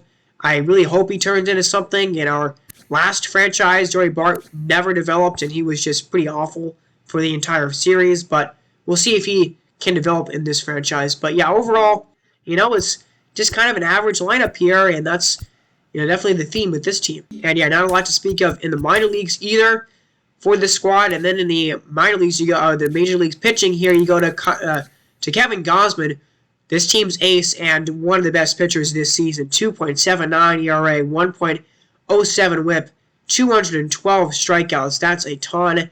And 222 innings, 13-7 record. That's really good stuff from Kevin Gausman for sure. And a 3.9 WAR, not as good as last year's WAR was for him. Actually, last year was even better than this year was somehow for Kevin Gausman. But yeah, really good stuff, really good numbers for Kevin Gausman this season. Definitely worthy of the ace position on this staff. And then you get Homon Marquez, who was, not great. Kwon Hun Kim was actually pretty good, 3.62 ERA. Steven Matz was, 1.41 WHIP, pretty high there, not great. And that's actually where the pitching ends. So, yeah, the pitching, besides Kevin Gausman, was not really there. It wasn't very great for this team. Jose Suarez was pretty good there as a long reliever. Probably was a starter at some point this year, it looks like, or not. Maybe, I guess he didn't start a game this season, so just use him a lot as a long reliever, I guess. Sixto Sanchez was a starter this year. Got pulled because he was just awful. Jake Brentz was pretty good here, deep potential, so might want to change that. Chaz Rowe wasn't great. Brett Martin was pretty good, although he only pitched 25.1 innings, so not sure why they only gave him that amount of time there. Chris Martin was pretty decent, 3.47 ERA, 57 innings for him. He's a free agent, 35 years old. Yeah, maybe not. Gonna take him back. And then Liam Hendriks was just bad. I mean, plainly to say it, he just was not good this year. 7 blown saves, and only a 1.1 WAR. But yeah, 4.32 ERA and 1.48 WHIP. Those are career highs for him basically. And yeah, just was not great in 50 innings this year. But Blake Treinen was excellent, and he actually became the closer kind of at the very end of the year because of the struggles that they were seeing, from their closer there, Liam Hendriks. But Blake Treinen was great. 8 runs, 38 innings for him, a 1.02 WHIP, 9 walks, 32 strikeouts. That's excellent stuff from Blake Treinen, and he's probably going to go into, I don't know if he's going to go into next year as his team's closing pitcher, but we'll just have to see because I believe he's also on a contract year as well. And also did increase Jake Brent's potential as well to a 72 there, so we can at least improve a little bit. But yeah, that's this team. And then we go over to the Gamblers, and here is Corbin Burnes, and Corbin Burnes was ridiculous. And Corbin Burnes, for my money, is the Cy Young winner this season. 230 innings this year, 175 hits allowed, 58 runs allowed, 2.27 ERA and a 1.04 WHIP, 5.1 WAR, which is not even as much as he had a 6.9 WAR last year. That's ridiculous.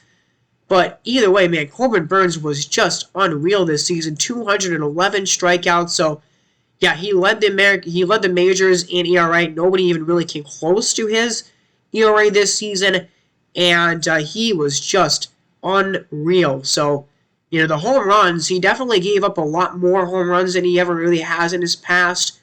21 of them this year, but he did pitch he did pitch 70 more innings at least than he did last season. But either way, really an incredible season right there. Corbin Burnes, don't know why I blanked on his name so badly there. There's somebody in George Richardson, and 52 innings for him and over a 5 ERA. Not great. I mean, really, the rest of this pitching staff wasn't that amazing either. Somebody was pretty decent. But there's Robert Selman, pretty good for him. 3.77 ERA for Fleming. Andres Munoz was pretty good there. 3.18 ERA, but a 1.62 WHIP because he walked 38 guys. That's kind of a lot. Rowan Wick was alright, pretty decent there. That guy didn't pitch at all. Caleb Theobar was really good. 1.93 ERA and a 1.29 WHIP in 37 innings. That's really good stuff. Although he declined because he's 35 years old. From Maton was really good. 40 saves, 6 blown, 60 strikeouts, and 45 innings for him. 2.98 ERA, 1.21 WHIP. So, yeah, overall, this bullpen was, was average. It wasn't amazing. Same thing with the pitching besides Corbin Burnes. And then you get to this lineup. Here's Brian Hayes, a young guy, only 25 years old, but kind of a disappointing year for him this season. 25 doubles, not amazing stuff from him. Starling Marte wasn't that amazing either. 37 doubles, though. That's kind of a lot of doubles, actually. And that is a career high. That's a career high in doubles for Starling Marte, which is pretty impressive, I guess. But, yeah, 2.9 WAR isn't the best. And, man, he's got kind of a long contract there, you can see. So, we'll see if that's going to be kind of tough. Jorge Soler was ridiculous. 36 homers, 27 doubles, 807 OPS. He was his team's best hitter all year.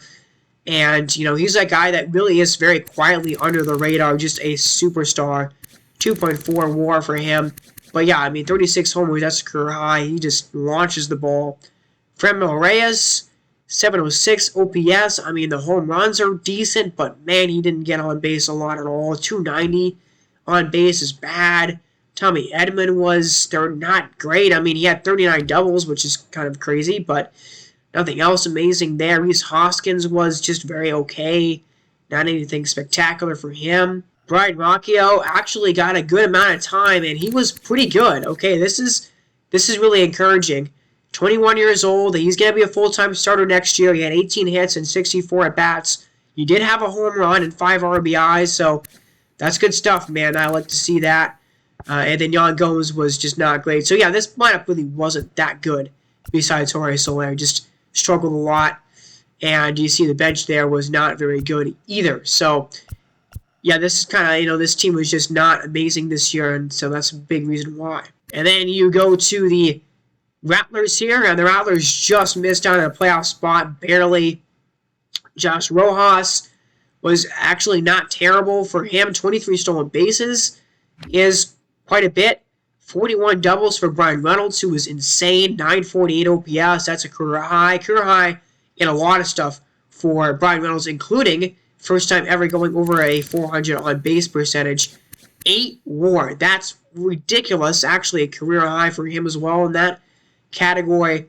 So, man, that's one of the highest WARs in baseball, actually. An 87 overall now for Brian Reynolds. But, yeah, 92 walks. That's unreal. 546 slugging. He slugged like crazy, too, this year. He had 8 triples on top of all that. 13 stolen bases. So, yeah, Brian Reynolds was just cracked this season. Mookie Betts, again, struggled with an injury, but still had almost 500 bats this year and still really was a disappointment. These aren't awful numbers, but they're also not great Mookie Betts kind of numbers for him. Only 20 homers and, only a 3.4 WAR. That's only slightly better than last year for him. So, yeah, not a great season for him. Neither had Carlos Correa a great year. Carlos Correa didn't have a great year either, only a 744 OPS. So, I'm very interested to see, again, those two guys both had injuries this season. How are they going to do when they are both fully healthy, hopefully next year? I think this team could be very, very good and a very different story if that is the case. Wilson Contreras, probably one of his better years of his career, actually. 354 on base percentage for him, nearly an 800 OPS, 3.4 WAR. That might be a career high. We'll check it is. So, yeah, career high WAR for Wilson Contreras this season. And, not a career high in average or on base, but I think in slugging he had a career high. He is a free agent, though, so definitely want to keep him if you're the Rattlers. Bobby Dolbeck was pretty bad. 272 on base is awful. Adam Engel was not great. He only had 38 walks, so you definitely want him to get on base more. 767 OPS is not terrible, I guess, but, yeah, want him to get on base. There's Francisco Mejia, and he was all right. Not technically a rookie this year, but really his first year ever starting, and it was all right for him. Pretty good numbers overall. 13 homers, 44 ribbies. And then Andres Jimenez was, just plain bad. The bench, okay, Gabriel Arias was actually really good, but the rest of the bench wasn't that great. So, it was just a very average batting order there. Nothing super special besides Brian Reynolds, really.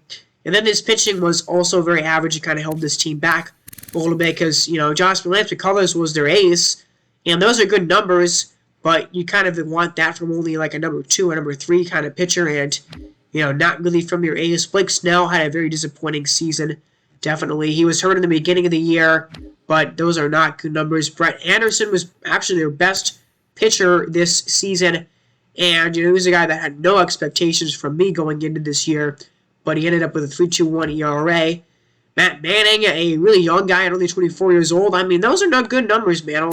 I'll take those numbers. That's not bad at all. Only a .3 WAR, but a 3.59 ERA.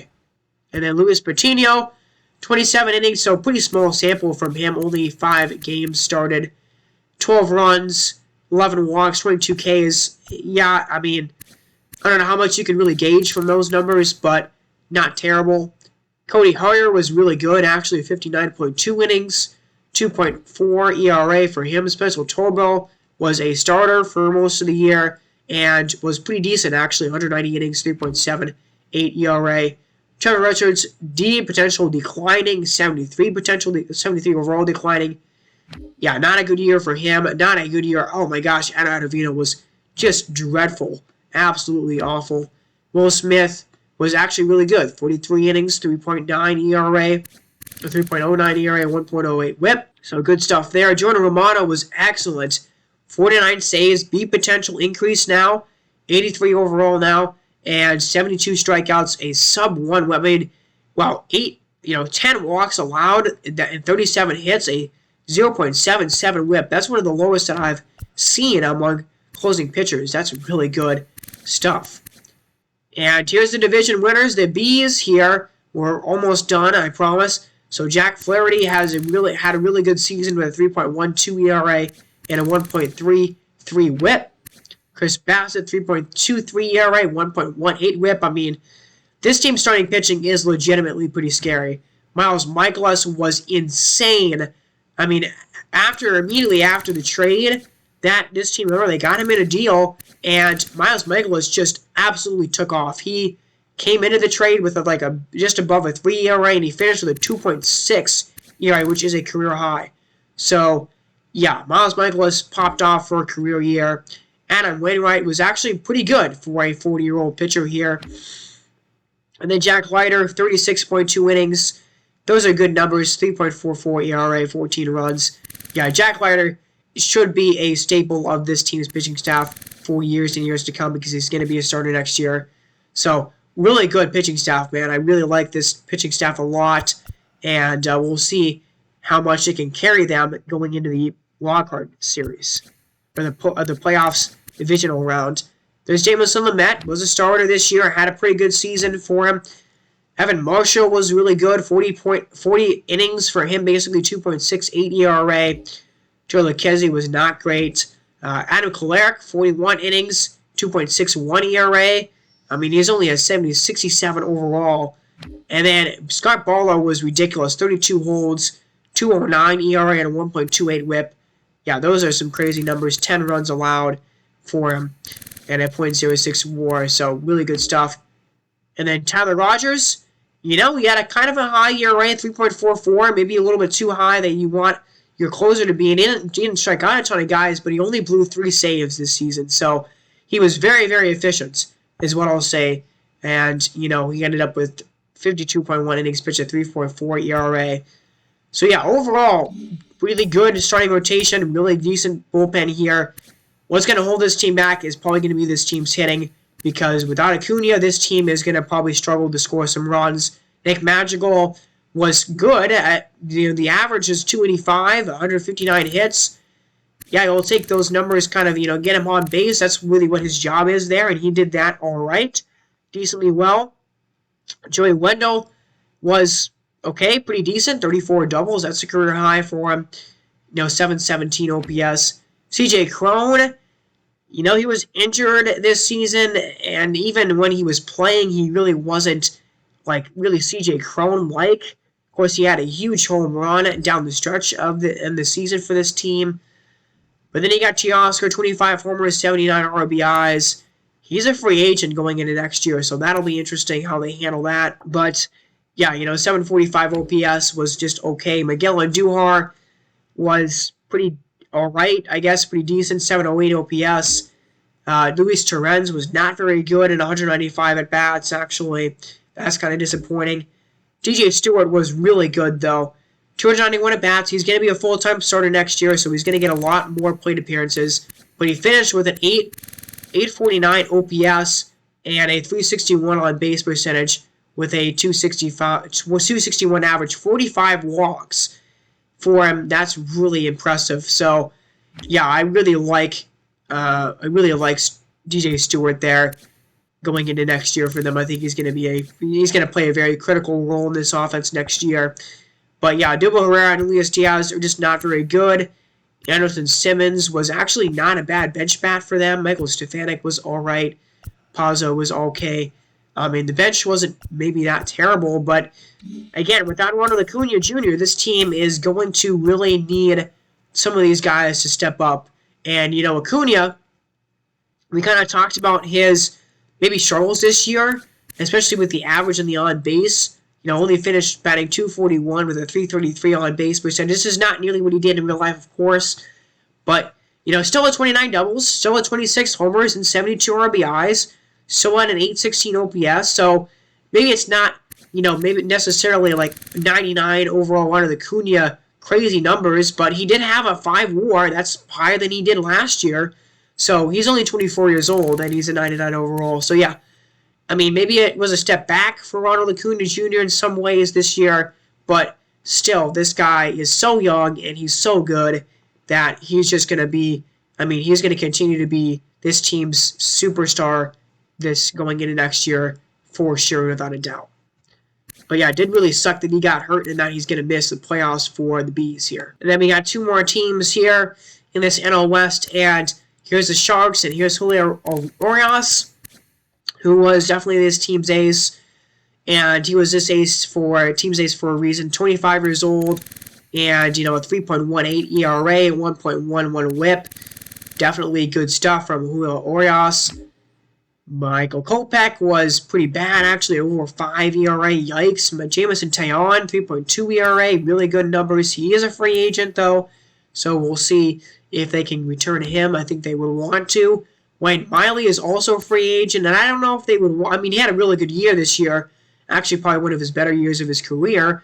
213 innings and a 3.04 ERA, but we'll see if they want to re-sign him again. Domingo Germán was actually really good. 113 innings and a 3.35 ERA with a 1.27 WHIP. Those are good numbers, and definitely want to have him come back. So, yeah, overall, really good pitching rotation, honestly, besides Michael Kopech on this team. And then you go to the bullpen, and here's Jorge Alcala, who was really good. 2.74 ERA in 65.2 innings. Those are really good numbers right there. And, almost a 1 WAR for Alcala this season. Great stuff there. Nick Pivetta was really good. 72.2 innings and a sub-3 ERA. Juan Garcia, actually, I don't feel like he did that terribly. He gave up 10 runs and 29 innings. I don't know why his potential decreased like that exactly, but here's Aaron Bummer. Aaron Bummer was really bad, okay? Dylan Bundy wasn't great. Ryan Stanek was really oh, wow, he was really good. 60 innings, 18 earned runs, 45 strikeouts, 2.69 ERA. Yeah, that's incredible stuff right there from Ryan Stefanik. Love to see that, and a 0.3 WAR in total, but definitely a really good setup man for this team. And then Emmanuel Clase was his team's closer, and Emmanuel Clase quickly rising to become one of the best closers in baseball, without a doubt, and he had a great season this year for sure. 38 saves this season, 5 blown, 3.14 ERA, and a 1.01 WHIP. Yeah, great stuff. I don't know why he had such low strikeouts. I feel like he should strike out a lot more guys, but either way, had a great season for sure. Then we go to the ASL lineup, and here's Dansby Swanson, 253 average for him, 24 homers and 79 RBIs, and really good stuff. I don't know. This team is going to have some decision making because Dansby Swanson and Max Muncy are both free agents going into this season. But, here's Dansby looking at his numbers a little bit more in depth. 773 OPS, which, is not bad. But, yeah, he's going to want, over $10 million probably in money and, 2.1 WAR for him. So this team could face a lot of some critical change and some critical places going into this offseason here. And then there's Dylan Carlson, 257 average for him, 750 OPS, 20 homers and 56 RBIs, 34 doubles, and yeah, I mean, in most respects, that's a step up a little bit, but, I mean, in other ways, it was kind of a step down, and in fact, in WAR, he was worse, so you kind of want to see Dylan Carlson do a little bit more than what he did this year. And then there's Max Muncy, who declined in potential for no reason, because he had a great year. 27 homers, 75 RBIs, a 272 average, 849 OPS. Yeah, I mean, those are great numbers, man. I don't know why the game is, going down his potential so much like that. But, he's also a free agent, so do they have the money to sign both of these guys? And I think they have a pitcher as well that is going to be up for free agency. So does this team have the money to sign Max Muncy and Dansby Swanson and, whoever else they have? We'll see. And then Ian Happ actually had a really good season. 820 OPS, 23 homers, and 23 doubles, 27 homers. Yeah, those are good numbers. I think maybe behind the surface a little bit better than what you would think from just those surface stats, but a 2.9 WAR, definitely good stuff.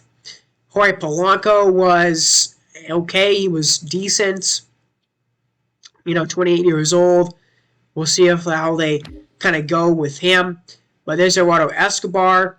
And, 244 average, that's not terrible, but the on base is definitely low at below 300 at 296.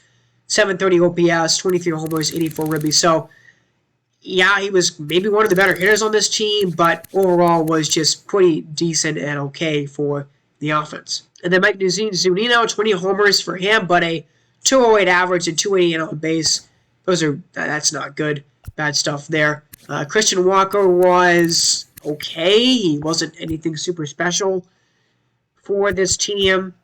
So, yeah, I mean, there's some kind of good stars, I guess, in this lineup, but not really a lot there, and definitely needs more on the offensive side. You got Khalil Watson, who is a guy that I don't think is going to start next year, at least not in the beginning of the season. He will probably be called up at some point later on in the year, but yeah, right now he's probably not going to be a starter on the team or anything next season, but he's definitely a guy with potential to look out for next year. And then we go to the Spiders here, and yeah, this team was really bad. So we'll probably go through it pretty quickly here, and this is the last team that we'll cover in this episode. 3.1 ERA and 1.31 WHIP for Charlie Morton, who is probably going to be a free agent this year. I don't really think there's any reason for the Spiders to hold on to him going into next year. So we'll see who gets him in the offseason. There's Chris Flexen, who actually had a pretty good year. He made it to the All-Star game on this team, if I remember. And a 3.6 ERA, so maybe he didn't have a great second half, but overall was pretty decent. And Christian Javier, so he started out as a reliever for sure, but then I actually ended up making him much more of a starter. I increased his stamina a lot. So he finished, 6 starts this year, 129 innings, and a 2.57 ERA. He was really good and had 156 strikeouts. That's a ton. So Christian Javier is definitely going to be a full-time starter on this starting rotation next year for this team. But yeah, I think you can tell that just not a good starting rotation here on this squad at all. And Caleb Bargar was definitely a part of that issue. He was not good. Ian Seymour, really small sample, was okay. Sir Anthony Dominguez was really bad. Samuel Christian was actually pretty good. Yimi Garcia was pretty good there. There's 73 innings for him. Trevor Rosenthal didn't do that great. James Karinchak wasn't very good. So, yeah, I mean, overall, just not a good bullpen here. There really isn't a lot of great guys to speak of here. 9 blown saves for James Karinchak. He was probably the worst closer in the league this season. And then you go to the lineup, and, yeah, Ozzy Albies is really good. 15 stolen bases from 32 doubles, 27 homers, 72 ribbies, and 828 OPS. So, yeah, I mean, Ozzy Albies did his job pretty well and hit leadoff for this team. He did well there. He's a 95 overall. He's only 25 years old, so a lot of time to develop him still. And he finished with a 4.4 WAR, so definitely a decent season for Ozzy Albies, but you can really tell there's not a lot of other talent behind him. Tyler O'Neill was just playing pretty bad this year. 288 on base is just not cutting it at all. Trey Mancini was definitely the other really big highlight of this team. Beat potential. He increased his potential a ton this year, and he's an 80 overall, 802 OPS. Should have traded him at the trade deadline. I didn't. I will sign him, and then I will trade him in the offseason. That is what I'm going to do for Trey Mancini, because the Spiders definitely need to get something from him and just his talent. He is, an incredible story, first of all, just coming back from cancer, but yeah, he's really turned himself into a good player in baseball, and this season was a career year for him in a ton of areas, so definitely great to see that, although 2018 was really good for him, but this is definitely a good season. 2.3 WAR, that's just awesome. So, yeah, I love my Trey Mancini, and I will really be cheering for him in this franchise for sure and in real life. But yeah, beyond that, it's not going to be a ton of amazing hitters here. Kirk Casale was not bad, actually, as a catcher. you know what? That's good. Those are good offensive numbers. 3.1 WAR. Definitely will take that. 764 OPS. Okay, yeah, those are good stuff. That's good stuff there. Patrick Wisdom was ridiculous. I mean, he just didn't get on base ever. He had a 260 on base percentage. That's awful. Nico Goodrum. You know what? I mean, I'll take this trade. I think they got a pretty decent season from him. 27 stolen bases. That's a lot there. 713 OPS. I mean, isn't it anything insane? Like, no, he's not going to be putting up these insane numbers, but he's a utility guy that can play every single position except for catcher, and he's going to be able to steal some bags for you and get on base at a decent rate. So that's kind of what you really need him to do. And a 2.3 WAR player, he's good defensively, so honestly, he's got value there. Jeremy Pena was really bad this year, so I don't really know what to do about Jeremy Pena because I had him starting for a little bit, and then I called him down to the minors, and then I'm like, oh, he's not really doing great in the minors, so I called him back up, but he just didn't play well at any level this year, so he's going to start next season at AAA, as much as I hate to do that because he's got a lot of talent. He's just maybe not ready for the show yet. In this franchise, in real life, he definitely is, but in this franchise, just not the same player. And then Colton Cowser, probably a guy that we're going to see starting on this team next year. They really definitely need some more help on this team. This roster is really bad, and Colton Cowser will look to help that out next season. But that is it for the National League. Sorry, guys, it took me so long to record this episode. Actually, I just got really busy with soul kind of stuff and getting ready for this new semester of school, which will start here in a couple of days. So I'll try to get the AL recap and reward video out to you as quickly as I can. Expect that in the next 2 days. And then we get to the playoffs and the wildcard games. So remember to subscribe to the channel if you want to watch that and see that when they come out. You've been listening to Lucas from Mars. Stay warm out there in this really cold weather. At least here in Missouri, it's insanely cold today. And it's been really cold all weekend. So stay warm. And I just hope your new year is going off really well. And you've been listening to Lucas from Mars. I will see you in the next video. God bless.